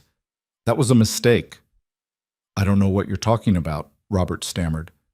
I'm just looking for my brother. He's missing, and I'm worried. Your brother is in Nevada, cooperating with the FBI. And you know it because you've been calling his phone every day begging him not to give them your name. Dominic held up his own phone, showing a log of intercepted calls. We've been monitoring Harold's phone. Every word you said about wanting to kill the waitress before she testifies. We have it recorded. Robert's face crumbled. Please, I didn't mean it. I was just upset, just venting. I would never actually hurt anyone. You put $50,000 into an escrow account tied to the contract. That's not venting. That's attempted murder. Dominic pulled out a chair and sat down, gesturing for Marcus to release Robert, who collapsed into another chair, shaking. Here's what's going to happen. You're going to call off the contract. You're going to turn yourself in to the FBI and confess to money laundering and conspiracy to commit murder. And you're going to give them every detail about Harold's operation, every account, every property, every person involved. If I do that, I'll go to prison. Yes, you will, but you'll be alive. Whereas if you don't cooperate, if anything happens to Tessa Vale or to me or to anyone I care about, the recording of you ordering her death goes to the FBI and you spend the rest of your life in a maximum security prison. Dominic leaned forward. Or you could always try running, but I'll find you. And when I do, prison will seem like a mercy. Robert Pike made the call to cancel the contract that night, then turned himself in the next morning with a lawyer and a full confession. Agent Chen was thrilled. Robert's information led to the exposure of an entire money laundering network that had been operating for over a decade. When Dominic told Tessa the contract had been canceled and Robert was in custody, she cried from relief and exhaustion. "When does it end?" she asked. "When do I get to stop looking over my shoulder?" "Soon," Dominic promised. "The FBI has everyone now: Harold, Caruso, Robert, and a dozen other people caught up in the investigation. Once they all plead out or go to trial, once the story is public and the system has been exposed, there won't be any reason left to silence you.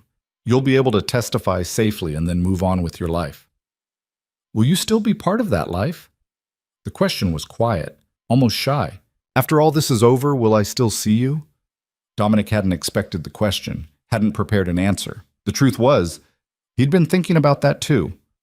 About what came after, when Tessa didn't need his protection anymore, when the crisis had passed and they were just two people who'd met under terrible circumstances. "Do you want me to be?" he asked. "Yes," she said simply. "You've shown me what real protection looks like, what real kindness looks like. I know what you are, what you do. I'm not naive about that, but I also know that you saved my life and you asked for nothing in return. That matters. I'm not a good man, Tessa. Maybe not, but you're a good man to me, and right now, that's enough." 3 weeks later, the case against Vincent Caruso went to trial. The evidence was overwhelming: financial records, Harold Pike's testimony, statements from multiple victims, the recorded conversation about covering up crimes. The jury deliberated for less than 4 hours before returning guilty verdicts on all counts. Caruso was sentenced to 35 years in federal prison. Robert Pike pled guilty to money laundering and conspiracy and received 15 years. Harold Pike, in exchange for his cooperation, received 10 years in a minimum security facility and permanent exile from the state upon release. And Tessa Vale, along with 10 other women who'd found the courage to come forward, received a settlement from Meridian Property Holdings and the Byron family totaling $3 million, money that would help them rebuild their lives and move forward from the trauma. On the day the verdicts were announced, Dominic took Tessa to dinner at a quiet restaurant far from the courthouse and the media circus. She looked different now, healthier, stronger, the haunted look in her eyes replaced with something that resembled hope. "It's really over," she said, almost disbelieving. "They're going to prison. We're safe." "You're safe," Dominic confirmed, "and you're free to build whatever life you want now." "I've been thinking about that." Tessa set down her fork, meeting his eyes. "I want to use my share of the settlement to create a foundation. Something that helps other women who've been through what I went through. Legal support, counseling, safe housing, everything I needed but couldn't afford." "That's a beautiful idea. I want you to help me run it." Dominic blinked, surprised. "Tessa, I know it's not your world, but you have connections, resources, and you understand how the system works. Most importantly, you care. I saw that from the first night. You could build something with me that actually makes a difference." He thought about his empire, about the violence and moral compromises that had defined his life for 20 years, thought about the cold satisfaction of power and the hollow victories it brought. And he thought about the moment in the diner when he'd caught a broken young woman and promised her safety, and how that single act had changed something fundamental in him.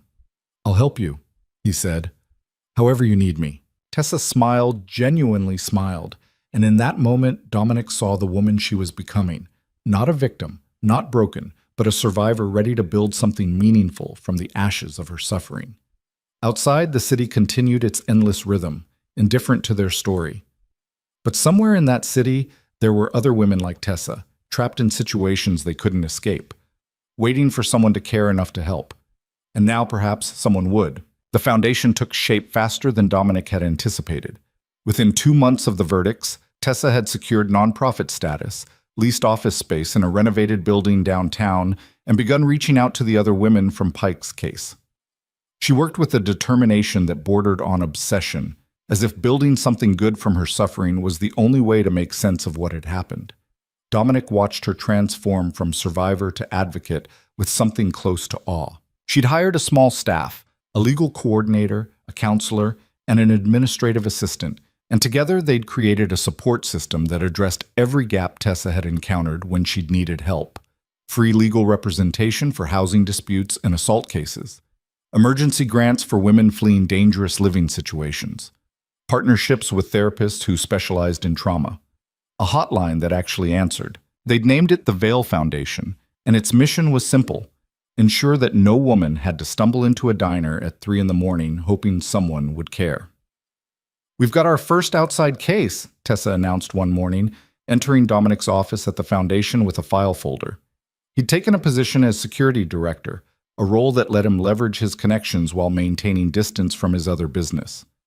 Woman named Carmen Ruiz. She's being harassed by her landlord, same pattern as Pike.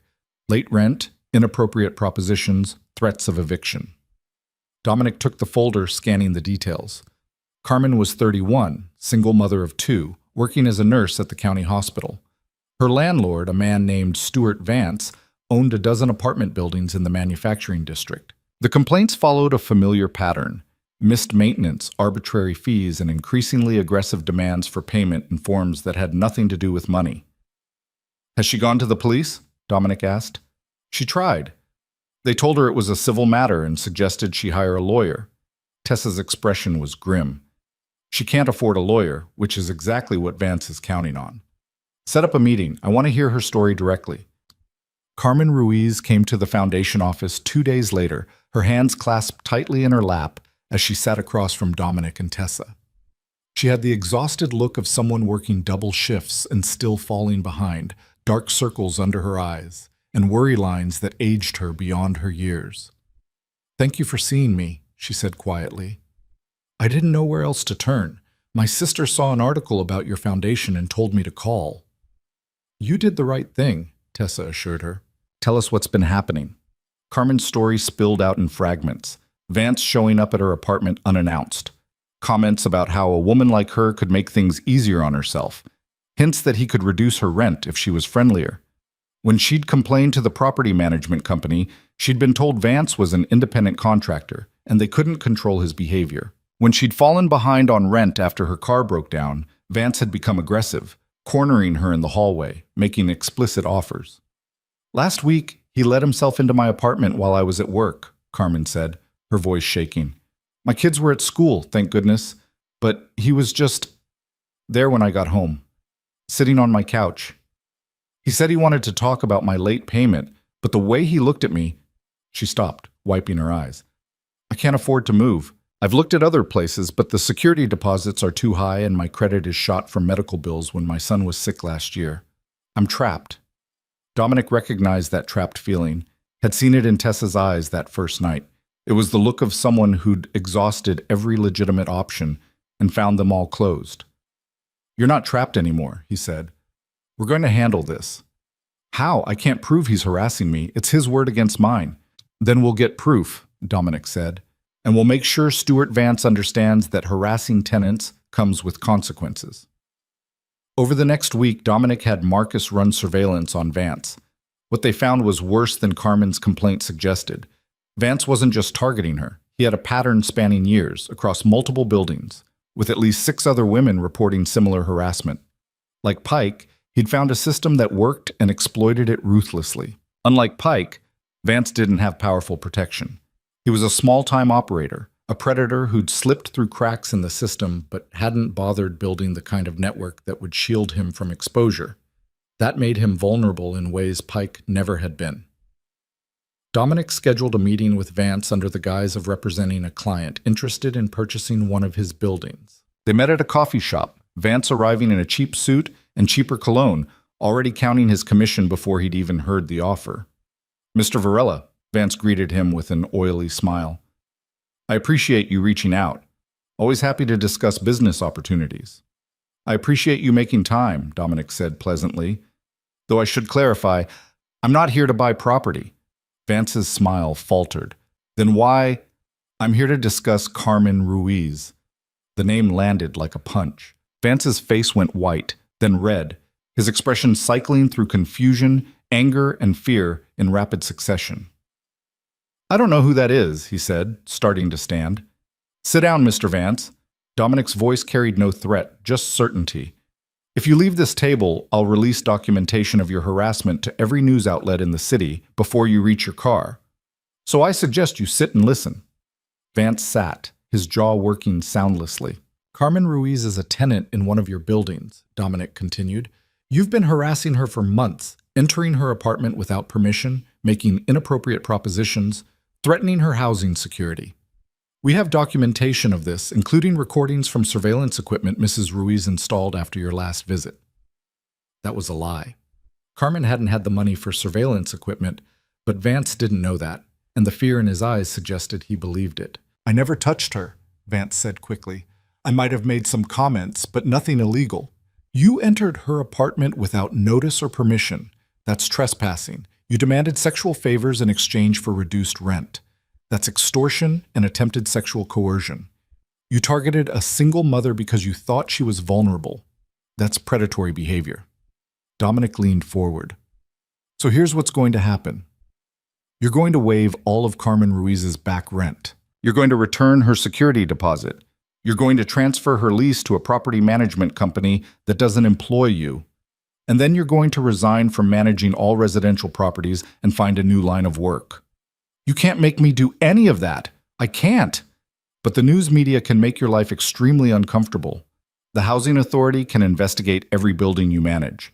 The IRS can audit your taxes. And all the other women you've harassed can file a class action lawsuit that will tie you up in court for years. Dominic pulled out his phone, showing Vance a document listing 6 other women, along with dates and details of their complaints. This is just what we found in 1 week. How much more do you think we'll find if we keep looking? Vance stared at the list, the fight draining out of him. He wasn't Harold Pike, didn't have Pike's connections or resources. He was just a small-time predator who'd never expected to face consequences. What if I refuse? He asked weakly. Then I make 1 phone call, and your life becomes very public very quickly. Your choice. It took 3 days for Vance to comply with every demand. Carmen received written confirmation that her back rent was forgiven, her security deposit returned, and her lease transferred to a reputable management company. Vance submitted his resignation to the property owners he contracted with, citing health reasons. When Dominic informed Carmen, she broke down crying in the foundation office, clutching the paperwork like it was a winning lottery ticket. I can't believe this is real, she sobbed. I thought I'd have to just endure it, just survive until my kids were older and I could afford to move. I never thought anyone would actually help. Now, that's why we're here, Tessa said, putting an arm around her shoulders. So women don't have to endure it alone. The success with Carmen's case brought others. Women who'd seen the news coverage of Pike's trial, who'd heard about the foundation, who'd been suffering in silence and suddenly saw a possibility for help. They came in steadily at first, then in increasing numbers. Domestic violence victims seeking emergency housing, women fighting eviction, single mothers dealing with predatory landlords, immigrant women being exploited by employers. The foundation expanded to meet the demand. Tessa hired more staff, opened satellite offices in neighboring counties, established partnerships with law firms willing to take cases pro bono. Dominic used his connections to identify corrupt landlords and employers, to gather evidence that legitimate authorities could use for prosecution. It was during this expansion that the first serious threat emerged. Marcus brought the information to Dominic late one evening, his expression troubled. We've got a problem, a big one. Dominic looked up from the grant proposal he'd been reviewing. The foundation was seeking funding to expand their emergency housing program, and he'd been trying to make sense of the bureaucratic language required for nonprofit applications. What kind of problem? The Kovac brothers.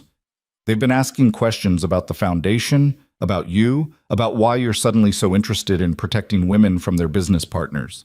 Dominic's hand tightened on the pen he was holding. The Kovac brothers, Dmitry and Alexei, ran human trafficking operations throughout the region, specializing in exploiting immigrant women through fake employment agencies and fraudulent visa sponsorships. Dominic had always maintained distance from their operations, finding the trafficking business distasteful even by his elastic moral standards. What kind of questions? The kind that suggests they see the Foundation as a threat. You've been shutting down their recruitment pipeline. Women who would have been desperate enough to fall for their schemes are getting help from the Foundation instead. They want you to stop. Or what? Or they'll make it clear that helping vulnerable women is bad for your health. Dominic set down the pen, his mind already working through scenarios. A direct confrontation with the Kovacs would be bloody and destructive. They had manpower and connections to international criminal organizations. But backing down meant abandoning the Foundation, abandoning women who needed help, abandoning the first meaningful thing he'd done in years. Set up a meeting, Dominic said. Neutral ground. I'll talk to them. Dom, these aren't reasonable men. They're not going to negotiate. Then I'll make them understand that threatening the Foundation is bad for their health. The meeting took place in an abandoned warehouse near the docks, the kind of location that had hosted countless criminal negotiations over the years. Dmitry and Alexei Kovas arrived with 6 armed men, a show of force designed to intimidate. Dominic arrived with Marcus and 2 of his most trusted enforcers, deliberately understating his own strength. Dominic Varela, Dmitry greeted him, his accent thick, his smile predatory. We hear you've become a philanthropist. Very admirable. I've been helping women who need it, Dominic said evenly. I didn't realize that was controversial. Helping women is fine, Alexei said, his English better than his brother's. But you're interfering with our business. Women who would work for us are instead running to your foundation. This costs us money. Women who would be trafficked by you are instead getting legitimate help, Dominic corrected. If that costs you money, maybe you should find a new business model. Dmitry's smile vanished. We're not asking you to shut down your little charity. We're telling you, stop interfering with our recruitment or we'll shut it down for you. And how exactly do you plan to do that? Buildings burn, Alexei said casually. Staff members have accidents. Women in safe houses get found. These things happen. The threat was clear, and Dominic felt the old familiar rage building in his chest.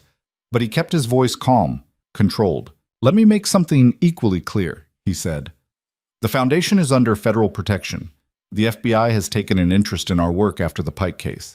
Any attack on our facilities, our staff, or our clients will bring federal investigation down on whoever's responsible. And I'll make sure the FBI knows exactly where to look. You'd bring the feds into our world? Dmitry looked genuinely shocked. That's not how things work, Varela. It is now. The old rules, the code that said criminals don't cooperate with law enforcement, those rules protected predators. They protected men like Harold Pike and Vincent Caruso and you. I'm done playing by rules that shield monsters. You're making a mistake, Alexei said coldly. A very expensive mistake. No. You're making the mistake by assuming I care more about maintaining peace with you than I do about protecting vulnerable women. Test me if you want. But understand that if anything happens to the Foundation, to any of our staff, to any woman under our protection, I'll dedicate every resource I have to destroying your operation. And I'll start by giving the FBI everything I know about your trafficking network. The warehouse went silent except for the sound of water dripping somewhere in the darkness. The Kovac brothers exchanged glances, some wordless communication passing between them. You've changed, Varela, Dmitry said finally. The man we knew wouldn't threaten to rat to the feds. The man you knew didn't have anything worth protecting. Now I do. And I'll burn this entire city down before I let you take it away. The meeting ended without violence, but Dominic knew it wasn't over. Men like the Kovacs didn't respond well to threats, and they didn't back down from challenges to their authority. He increased security at all Foundation locations, hired additional guards for the safe houses, and made sure every staff member knew the threat was real. 3 days later, someone threw a brick through the Foundation's main office window at 2 a.m. The attached note was simple. Last warning. Tessa wanted to call the police. Dominic stopped her. The police won't help, he said. The Kovacs have connections in the department, and even if they didn't, a threatening note isn't enough for protection. Then what do? We make it clear that threatening us has consequences. What followed was a carefully orchestrated campaign of exposure. Dominic reached out to his contacts in the media, providing them with information about the Kovac brothers' trafficking operation, locations of suspected safe houses, names of victims who'd escaped, financial records showing money laundering. He made sure the information came from anonymous sources, untraceable to him or the Foundation. Within a week, news outlets were running exposés on human trafficking in the region. Federal agencies launched investigations. Immigration enforcement raided several properties connected to the Kovacs. The brothers found themselves under intense scrutiny, their operation disrupted, their profits threatened. The message was clear. Attacking the Foundation brought heat. Backing off made the heat go away. It took another 2 weeks, but finally Dmitry Kovac reached out through an intermediary. He wanted to negotiate a truce. They met again, this time in a public restaurant with witnesses, both sides understanding that the rules had changed. "You've made your point," Dmitry said stiffly. "We underestimated your commitment to this foundation. And I hope you understand that commitment means I'll protect it by any means necessary. We'll stay away from your operations. We'll find women elsewhere. But Varela, this vendetta ends. No more feeding information to the feds." "I'm not conducting a vendetta. I'm running a nonprofit organization that helps vulnerable women. As long as you stay away from our clients and our facilities, I have no reason to pay attention to your business. But if you come at us again, I won't hesitate to finish what I started." Dmitry nodded slowly. "Agreed. But you should know, other people are watching what you're doing, other people who don't like how you've changed the rules. Let them watch. Let them see what happens when you threaten women under my protection. Maybe they'll learn to leave well enough alone." After the Kovacs backed down, the Foundation's work accelerated. More women came forward. More cases were resolved. More predators found themselves exposed and facing consequences. Tessa's vision of a comprehensive support system was becoming reality, and Dominic found himself increasingly invested in the work. But it was the personal toll that surprised him. Working at the Foundation meant confronting stories of suffering and exploitation daily. It meant looking into the eyes of women whose lives had been destroyed by men who'd never faced consequences. It meant carrying the weight of knowing that for every woman they helped, there were countless others still trapped. One evening, after a particularly difficult case involving a teenager who'd been trafficked by her own family, Tessa found Dominic sitting alone in his office, staring out the window at the city lights. "You okay?" she asked, settling into the chair across from his desk. "I've spent 20 years in this city," Dominic said quietly. 20 years running an empire, making deals, building power. And I never saw this.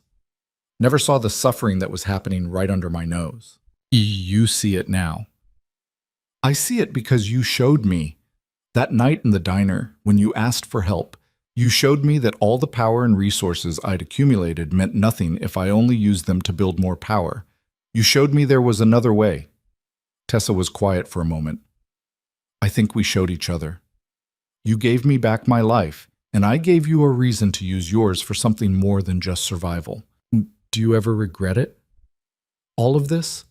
The Foundation, the threats, the constant fight?" "Never.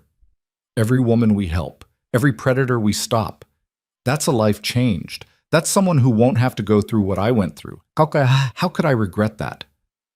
Dominic turned from the window to look at her. Over the past months, he'd watched her transform from a terrified victim to a fierce advocate. She'd found her purpose in the suffering, had built something beautiful from the ashes of trauma. And somewhere along the way, he'd realized his feelings for her had evolved beyond protectiveness or admiration. He'd fallen in love with her strength, her compassion, her absolute refusal to let her suffering be meaningless. "Tessa," he said carefully, "I need to tell you something." She smiled, that knowing smile that suggested she'd already guessed what he was going to say. "I know. You know what? I know how you feel. I've known for a while now. The way you look at me when you think I'm not paying attention. The way you check on me even when there's no threat. The way you light up when I walk into a room." She stood, crossing to his desk. "And I need you to know that I feel the same way. I'm not a good man, Tessa. The things I've done, the life I've lived." "I know who you are," she interrupted. "All of who you are. The violence and the kindness, the power and the protection. And I'm not asking you to be perfect. I'm just asking you to be honest with me." "I love you," Dominic said, the words feeling foreign in his mouth but right in his heart. I didn't think I was capable of feeling this way anymore, but you changed that. You changed everything. Tessa leaned across the desk and kissed him, soft and gentle, a promise of something better than either of them had known before. When she pulled back, she was smiling through tears. I love you too, and I trust you. Not because you're perfect, but because you've proven that when it matters, you choose to protect instead of destroy. Outside, the city continued its endless rhythm, indifferent to their story. But inside that office, two people who'd met in the worst possible circumstances had found something neither had been looking for: a partnership built on trust, a love forged in fire, and a shared purpose that gave meaning to their future. The Foundation's work continued, the threats continued, and the battles continued. But now they faced them together, two broken people who'd learned that sometimes salvation comes not from escaping your past, but from using it to build something better. The months that followed brought a rhythm to their lives that neither Dominic nor Tessa had experienced before. The steady, purposeful rhythm of building something that mattered. The Foundation flourished, helping dozens of women each month, and their relationship deepened in quiet moments stolen between crises and triumphs. But it was on a cold November morning, 6 months after their confession in the office, that everything nearly came apart. Dominic was reviewing financial reports when Marcus burst through the door, his face ashen in a way that made Dominic's blood run cold. It's Tessa, Marcus said. Someone grabbed her outside the office 20 minutes ago. 2 men, black SUV, no plates. Security footage caught it all. The world seemed to tilt sideways. Dominic was on his feet before Marcus finished speaking, his mind racing through possibilities, each worse than the last. The Kovacs? I don't think so. The footage shows professional work, coordinated, quick, no hesitation. This wasn't street thugs, this was a planned operation. Show me.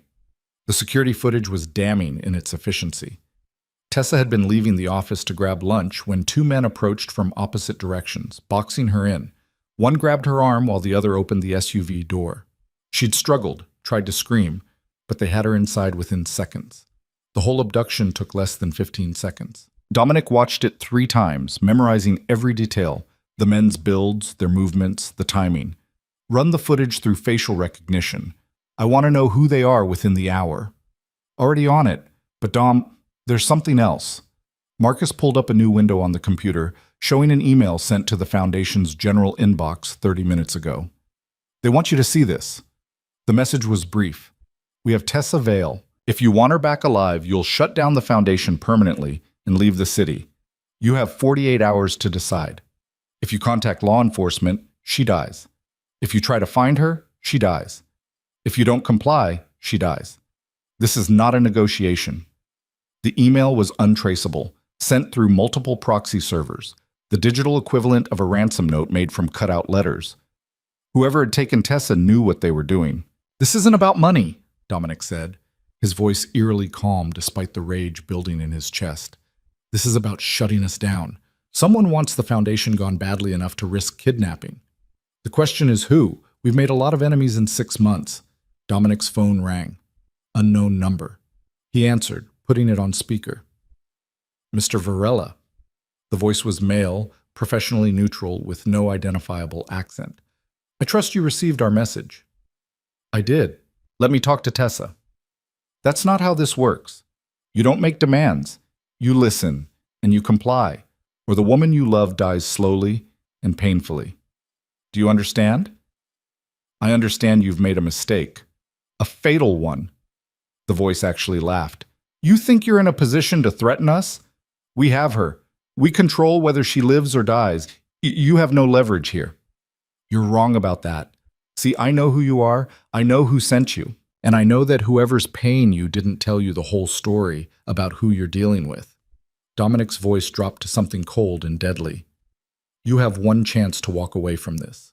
Let Tessa go unharmed, and I'll let you live. Keep her, and I'll find you. And when I do, what I did to Harold Pike will look like mercy. Big words from a man with no cards to play. 48 hours, Varela. Clock's ticking. The line went dead. Marcus was already pulling up data on his laptop. I'm running the voice through analysis software, cross-referencing with known criminal networks. But Dom, even if we identify who has her, Finding where they're keeping her in 48 hours. We have less than that. The 48 hours is misdirection. They'll move her or kill her much sooner to prevent exactly what we're trying to do. Dominic paced the office, his mind working through scenarios. This level of coordination requires funding and planning. Whoever's behind this has resources and motivation. Who have we hurt badly enough that they'd risk this? Could be anyone. Vance, the Kovac, someone connected to Pike or Caruso. No. Vance is too small time and the Kovac's already backed down. This is someone else. Someone we haven't directly confronted yet, but who sees the Foundation as a threat to their operation. The facial recognition software pinged. Marcus pulled up the results, and Dominic felt his blood freeze. The two men who'd grabbed Tessa were Victor Petrov and James Sullivan, professional kidnappers and enforcers who worked for the Marquez cartel. The Marquez organization ran drugs and weapons through the port, but their real money came from a sophisticated money laundering operation that funneled cash through legitimate businesses, including several property management companies and employment agencies that exploited vulnerable women. The Foundation's legal work exposed 3 companies connected to Marquez operations, Marcus said, pulling up case files. We got restraining orders against them, froze their accounts pending investigation, and turned over evidence of fraud to the state attorney general. We cost them millions and put their operation under scrutiny. And now they're striking back. Dominic's hands clenched into fists. They think taking Tessa will make me back down. They're wrong. Dom, the Marquez cartel is different from anyone we've dealt with before. They have international reach, unlimited resources, and they don't play by any rules. If you go after them, if I don't go after them, Tessa dies. That's not an option I'm willing to consider. Dominic pulled out his phone and made a call he'd hoped never to make. Agent Chen, I need your help. Sarah Chen arrived at the Foundation office within the hour, her expression grim when Dominic explained the situation. You're asking me to help you conduct an illegal rescue operation against a major cartel organization, she said. You understand I can't officially support that. I'm asking you to help me save an innocent woman's life. What you can officially support is irrelevant. If I get involved and this goes wrong, it'll destroy my career. If you don't get involved and Tessa dies, you'll have to live with knowing you could have saved her. Dominic met her eyes. I'm going after her regardless, but I'd rather do it with your help than without it. Agent Chen was quiet for a long moment, weighing her options. Finally, she nodded. The FBI has been investigating Marquez operations for 2 years. We know they have several locations in the city where they conduct off-books business. If they're holding someone, it'll be at one of those sites. She pulled up a map on her tablet, marking 4 locations. Warehouse on the South Docks, an abandoned factory in the industrial district, a private estate outside the city limits, and a supposedly defunct shipping company near the harbor. Those are your best bets. 4 locations, maybe 48 hours, but probably less. We need to move fast and smart. Dominic studied the map. Marcus, I want surveillance on all 4 locations within the hour. Look for anything unusual, increased security, recent activity, anything that suggests they're holding someone. What about the 48-hour deadline? Agent Chen asked. It's a lie. They'll kill her or move her long before that to prevent exactly what we're doing, organizing a response. We have maybe 12 hours, probably less. Marcus had teams moving within 30 minutes, experienced men who knew how to conduct surveillance without being detected. They reported back in stages over the next several hours, and slowly a picture emerged. The warehouse and factory showed no unusual activity. The private estate was heavily guarded, but showed no signs of recent arrivals. But the shipping company, supposedly defunct but still maintaining minimal security, showed fresh tire tracks, lights on in buildings that should have been dark, and 2 men matching Petrov and Sullivan's descriptions entering the main office. That's where they're holding her, Dominic said with certainty. The question is how many people are guarding her, and how we get her out without getting her killed. Frontal assault is suicide, Pras, Marcus said. The Marquez cartel doesn't take prisoners, and they won't hesitate to kill a hostage if they're cornered. Then we don't corner them. We make them think they're in control until the moment we strike. Dominic turned to Agent Chen. Can you get federal agents positioned nearby? Close enough to respond if things go wrong, far enough that the cartel doesn't detect them?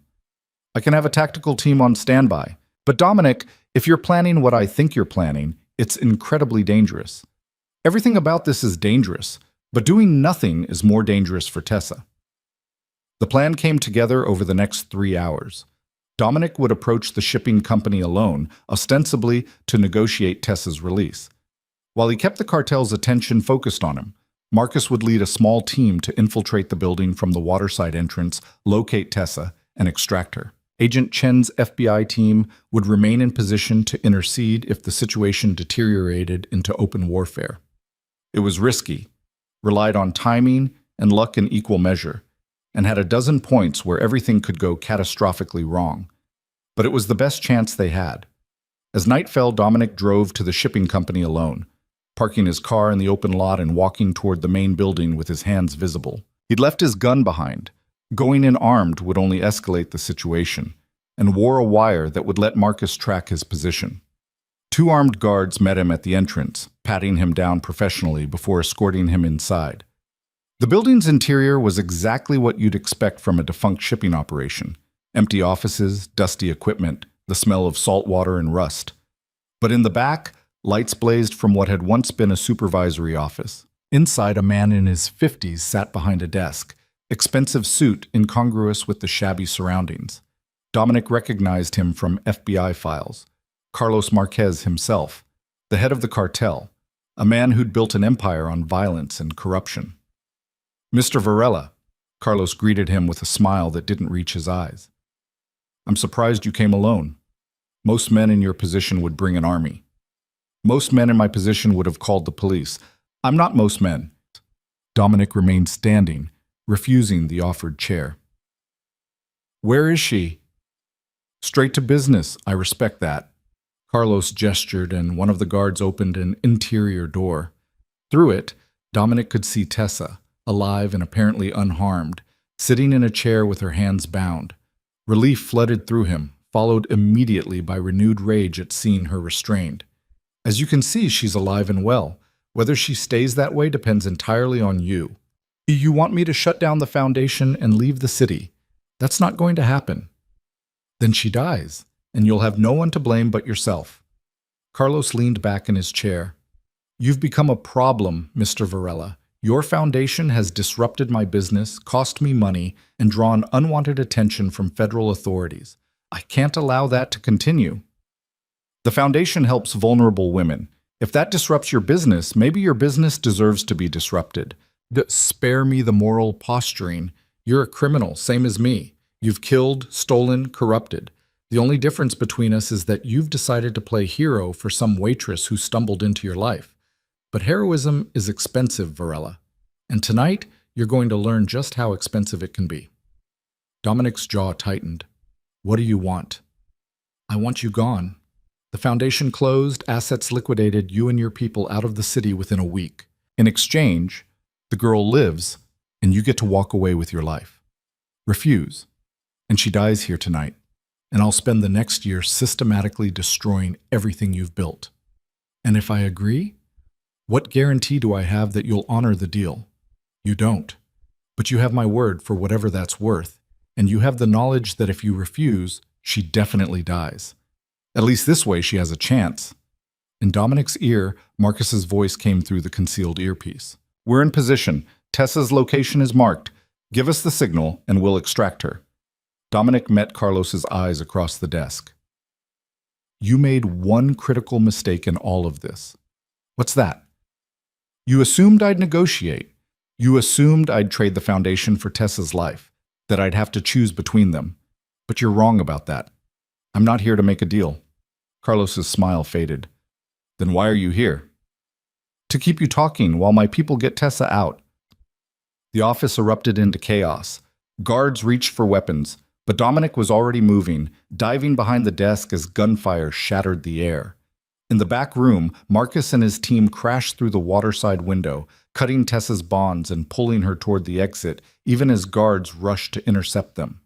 Dominic grappled with Carlos, keeping him between himself and the guards, who couldn't shoot without hitting their boss. The cartel leader was stronger than he looked, landing a solid punch to Dominic's ribs that drove the air from his lungs. But Dominic had spent 20 years fighting for his life, and he used every dirty trick he knew: eye gouges, throat strikes, anything to gain an advantage. FBI, drop your weapons! Agent Chen's voice boomed through the building as tactical teams flooded in, their arrival perfectly timed to coincide with the rescue attempt. The guards, caught between Dominic's team and federal agents, hesitated just long enough for Marcus to get Tessa clear of the building. Carlos Marquez tried to run, but Dominic tackled him, driving him to the floor and pinning him there until FBI agents arrived to slap on handcuffs. "You're finished," Dominic told him, breathing hard. "Not just here, but everywhere. Agent Chen has everything. Your money laundering operation, your exploitation network, all of it. You're going to prison for the rest of your life." "You think this changes anything?" Carlos spat blood onto the floor. "You think you've won? There will always be men like me, always be women to exploit. Your precious foundation is just a bandage on a wound that never heals. Maybe, but it's a bandage that saves lives, and every life saved is a victory, no matter how small." Dominic stood, stepping back to let the FBI take over. "Enjoy federal prison, Carlos. I hear they don't treat cartel bosses very well there." Outside, Dominic found Tessa wrapped in a blanket, talking to paramedics but refusing to get in the ambulance. When she saw him, she broke away from them and ran to him, throwing her arms around his neck despite the pain from her bound wrists. "You came for me," she sobbed into his shoulder. "I knew you would, but I was so scared." "I'll always come for you," Dominic promised, holding her tightly. "Always. No matter what. They said they'd kill you if you tried to rescue me. They said you'd have to choose between me and the Foundation. There was never a choice. I'd burn the whole world down before I let them hurt you." Agent Chen approached, her expression a mixture of exasperation and grudging respect. "That was the most reckless rescue operation I've ever seen. You're lucky it worked." "It worked because we planned it properly and executed it well," Dominic said, "and because you positioned your people perfectly. Don't try to butter me up. You put a federal agent in an impossible position and forced me to choose between my duty and doing what was right. That's not something I'll forget. But you chose right. That's what matters. This time, don't make it a habit." She looked at Tessa, her expression softening. "Ms. Vale, you're safe now. Marquez is in custody, and his entire organization is being rolled up as we speak. The threat to you and the Foundation is over." The aftermath took weeks to fully process. Carlos Marquez was charged with kidnapping, attempted murder, money laundering, human trafficking, and a dozen other federal crimes. His organization collapsed under the weight of FBI investigation, with dozens of arrests spanning multiple states. The properties and businesses he'd used to exploit vulnerable women were seized, their operations shut down permanently. The Foundation not only survived, but grew stronger. The publicity from Tessa's kidnapping and rescue brought national attention to their work, resulting in major donations and grant funding. They expanded to 3 more cities, opened 2 new safe houses, and hired additional staff to handle the increased caseload. But for Dominic and Tessa, the real changes were more personal. 2 months after the rescue, on a quiet Sunday morning, Dominic found Tessa in the Foundation office, reviewing applications for their new scholarship program, an initiative to help women who'd survived exploitation return to school and build new careers. "You're here early," he said, setting down 2 coffee cups on her desk. "Couldn't sleep. Too excited about tomorrow." Tomorrow was the Foundation's 1-year anniversary, marked by a gala fundraiser that had sold out weeks in advance. Can you believe it's been a year since that night in the diner? Sometimes it feels like yesterday. Sometimes it feels like a lifetime ago. Both, I think. Tessa accepted the coffee gratefully. "I was thinking about Carmen this morning. She called yesterday. She got promoted to head nurse at the hospital. And Maria, the woman we helped last month, she started her own business. And Jen—" "I know," Dominic said gently. "I know about all of them. You keep me updated on every success story, because they matter. Each one is proof that what we're doing works, that women can rebuild their lives when someone gives them a chance." She set down the coffee, turning to face him fully. "You gave me that chance. You gave all of us that chance. We gave each other chances. You showed me there was more to life than power and survival. You showed me that I could use everything I'd built for something good." "I have something to tell you," Tessa said, a nervous energy in her voice. "I've been thinking about it for weeks, and I finally made a decision." Dominic felt his chest tighten. What kind of decision? I'm stepping down as director of the foundation. The words hit him like a physical blow. What? Why? Tessa, this is your dream, your purpose. It is, and it always will be. But I've realized something over the past year. The foundation doesn't need me to run day-to-day operations anymore. We have amazing staff, solid funding, established processes. What the foundation needs is someone to expand it, to take it national, to build partnerships, and secure major funding. She smiled. And what I need is to finish what I started, my degree, my education, the future I put on hold when my mom got sick. You want to go back to school? I want to get my degree in social work, then my master's, maybe a doctorate. I want to study the systems that allow exploitation to happen and develop better ways to prevent it. The foundation will always be part of my life, but I need to grow beyond it too. Dominic pulled her close, pressing a kiss to her forehead.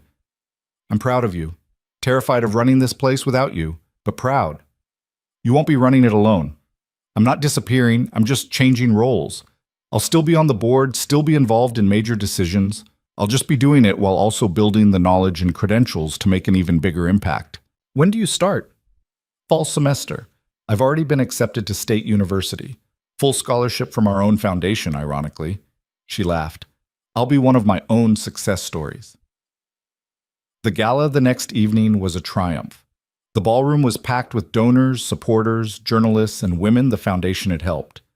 Carmen Ruiz attended with her children, proudly introducing them to everyone. Several women who'd testified against Harold Pike and Vincent Caruso came, no longer victims but survivors ready to celebrate their victories. Tessa gave a speech that brought tears to eyes throughout the room, talking about the night she'd stumbled into a diner broken and terrified, and how one man's decision to help had changed everything. The Veil Foundation exists because someone cared when I needed it most, she said, her voice strong and clear. Because Dominic Varela looked at a broken waitress and saw someone worth saving. But more than that, he saw someone worth empowering. He didn't just rescue me. He gave me the tools to rescue myself and to help rescue others. That's what this foundation does. We don't just provide temporary relief. We provide permanent transformation. When it was Dominic's turn to speak, he kept it brief. A year ago, I thought I knew what power was. I thought it was control, money, the ability to make people afraid. But Tessa taught me that real power is the ability to lift people up, to give them safety and opportunity, to help them reclaim their lives from those who would destroy them. The Veil Foundation isn't my achievement. It's hers, and it's yours. Every person in this room who believed that vulnerable women deserve better than a system that fails them. Thank you for believing. Thank you for supporting this work. And thank you for helping us build something that will outlast all of us. The gala raised over $2 million, enough to fund expansion plans for the next 3 years. But for Dominic, the real victory came later that night, when he and Tessa stood on the balcony of his penthouse, looking out over the city that had witnessed both their lowest moments and their greatest triumphs. I love you, Tessa said, leaning against him. Not because you saved me, but because you showed me that being saved was just the beginning. You showed me I could be strong, could build something meaningful, could turn suffering into purpose. I love you too. You changed my life in ways I'm still discovering. You made me want to be better than I was, do better than I'd done. You made me believe that redemption was possible, even for someone like me. So what happens now? Tessa asked. You've dismantled your criminal empire piece by piece over the past year. You've turned your resources toward legitimate business and the foundation. You've become something you never thought you could be. Where do we go from here? Dominic pulled a small box from his pocket, and Tessa's breath caught as he opened it to reveal a simple but beautiful diamond ring. We go forward, he said, together. Not as a crime boss and a victim, but as two people who found each other in the darkness and built something bright. Tessa Vale, will you marry me? Tears streamed down her face as she nodded, unable to speak, and when she finally found her voice, it was strong and certain. Yes, 1,000 times yes. They married 6 months later in a small ceremony attended by close friends, foundation staff, and some of the women whose lives had been changed by their work. Carmen was there, and Maria, and a dozen others who represented the real legacy of what had started that night in the diner. Agent Sarah Chen attended, off-duty and smiling, having become a friend in the years since the Pike case. Even Marcus, who'd been Dominic's right hand through 2 decades of criminal enterprise, stood as best man, proud of what his friend had become. The wedding wasn't in a church. Neither of them had much use for traditional religion, but in the Foundation's main office, surrounded by the work that had brought them together and the people whose lives had been transformed by it. I, Dominic Varela, take you, Tessa Vale, to be my wife, Dominic said, his voice steady.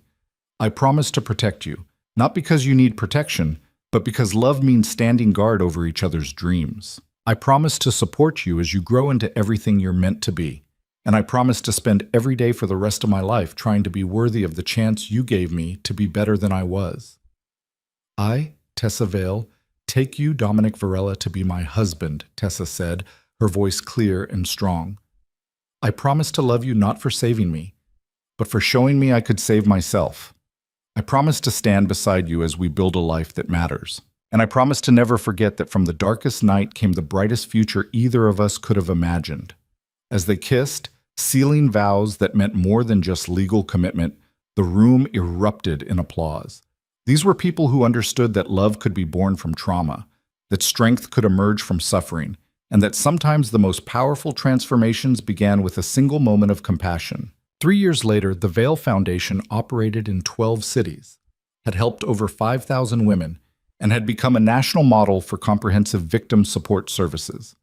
Tessa had completed her master's degree and was working on her doctorate while serving as the Foundation's chief advocacy officer, traveling the country to speak about exploitation and systemic reform. Dominic had fully transitioned out of criminal enterprise, using his considerable business acumen to run legitimate import/export operations while serving as the Foundation's executive director. The dock workers and warehouse operators who'd once feared him now respected him for the jobs he provided and the fair treatment he offered. Harold Pike had served 3 years of his sentence when he died of a heart attack in prison, unmourned and unremembered except as a cautionary tale. Vincent Caruso remained in federal prison, with 29 years left on his sentence. Carlos Marquez had been convicted and sentenced to life without parole. But the real victory wasn't in the punishment of evil men. It was in the lives rebuilt, the women empowered, the children who grew up with mothers who were safe and stable. It was in Carmen, now a hospital administrator, working to identify and help other victims of exploitation. It was in Maria, whose small business employed 3 other survivors, giving them income and independence. It was in the dozens of women who'd gone back to school, started careers, built families, and lived lives free from fear. And it was in Dominic and Tessa, sitting in their home office on a Sunday morning, reviewing applications for the Foundation's latest initiative, a program to help formerly incarcerated women rebuild their lives. Look at this one, Tessa said, showing Dominic an application. She served 8 years for a crime her abusive boyfriend forced her to commit. She's been out for 6 months, can't find work because of her record, about to lose her housing. Set up an interview. If she's willing to work, we'll help her build a new life. Just like that? Just like that. Everyone deserves a chance, Tessa. You taught me that. She smiled. That same smile that had captivated him 3 years ago, and leaned over to kiss him. We taught each other that. You and me, we built this together, and we'll keep building it. For as long as it takes, for as many people as we can reach.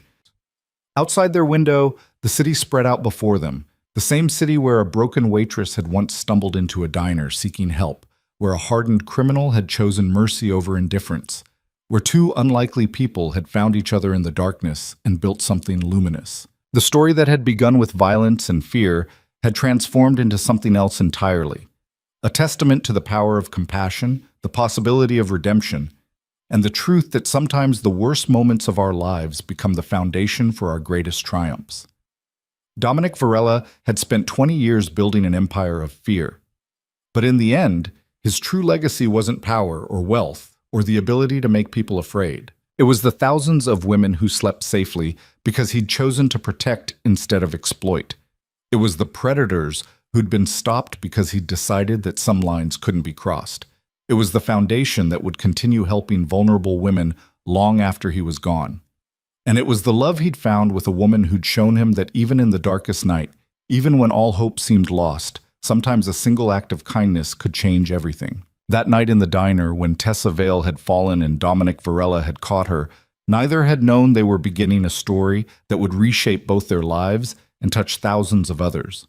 But looking back now, they understood that sometimes salvation comes not from escaping our circumstances, but from using them to build something better. Sometimes the most powerful transformation begins with a simple choice: to help instead of harm, to protect instead of exploit, to see the person in front of you not as an opportunity for gain, but as a human being deserving of dignity and care. And sometimes, against all odds and expectations, that choice leads not just to redemption, but to love, purpose, and a future brighter than either person could have imagined alone. The end of their story was really just the beginning of countless other stories of women helped, lives rebuilt, and futures reclaimed. And that, more than anything else, was the legacy that mattered.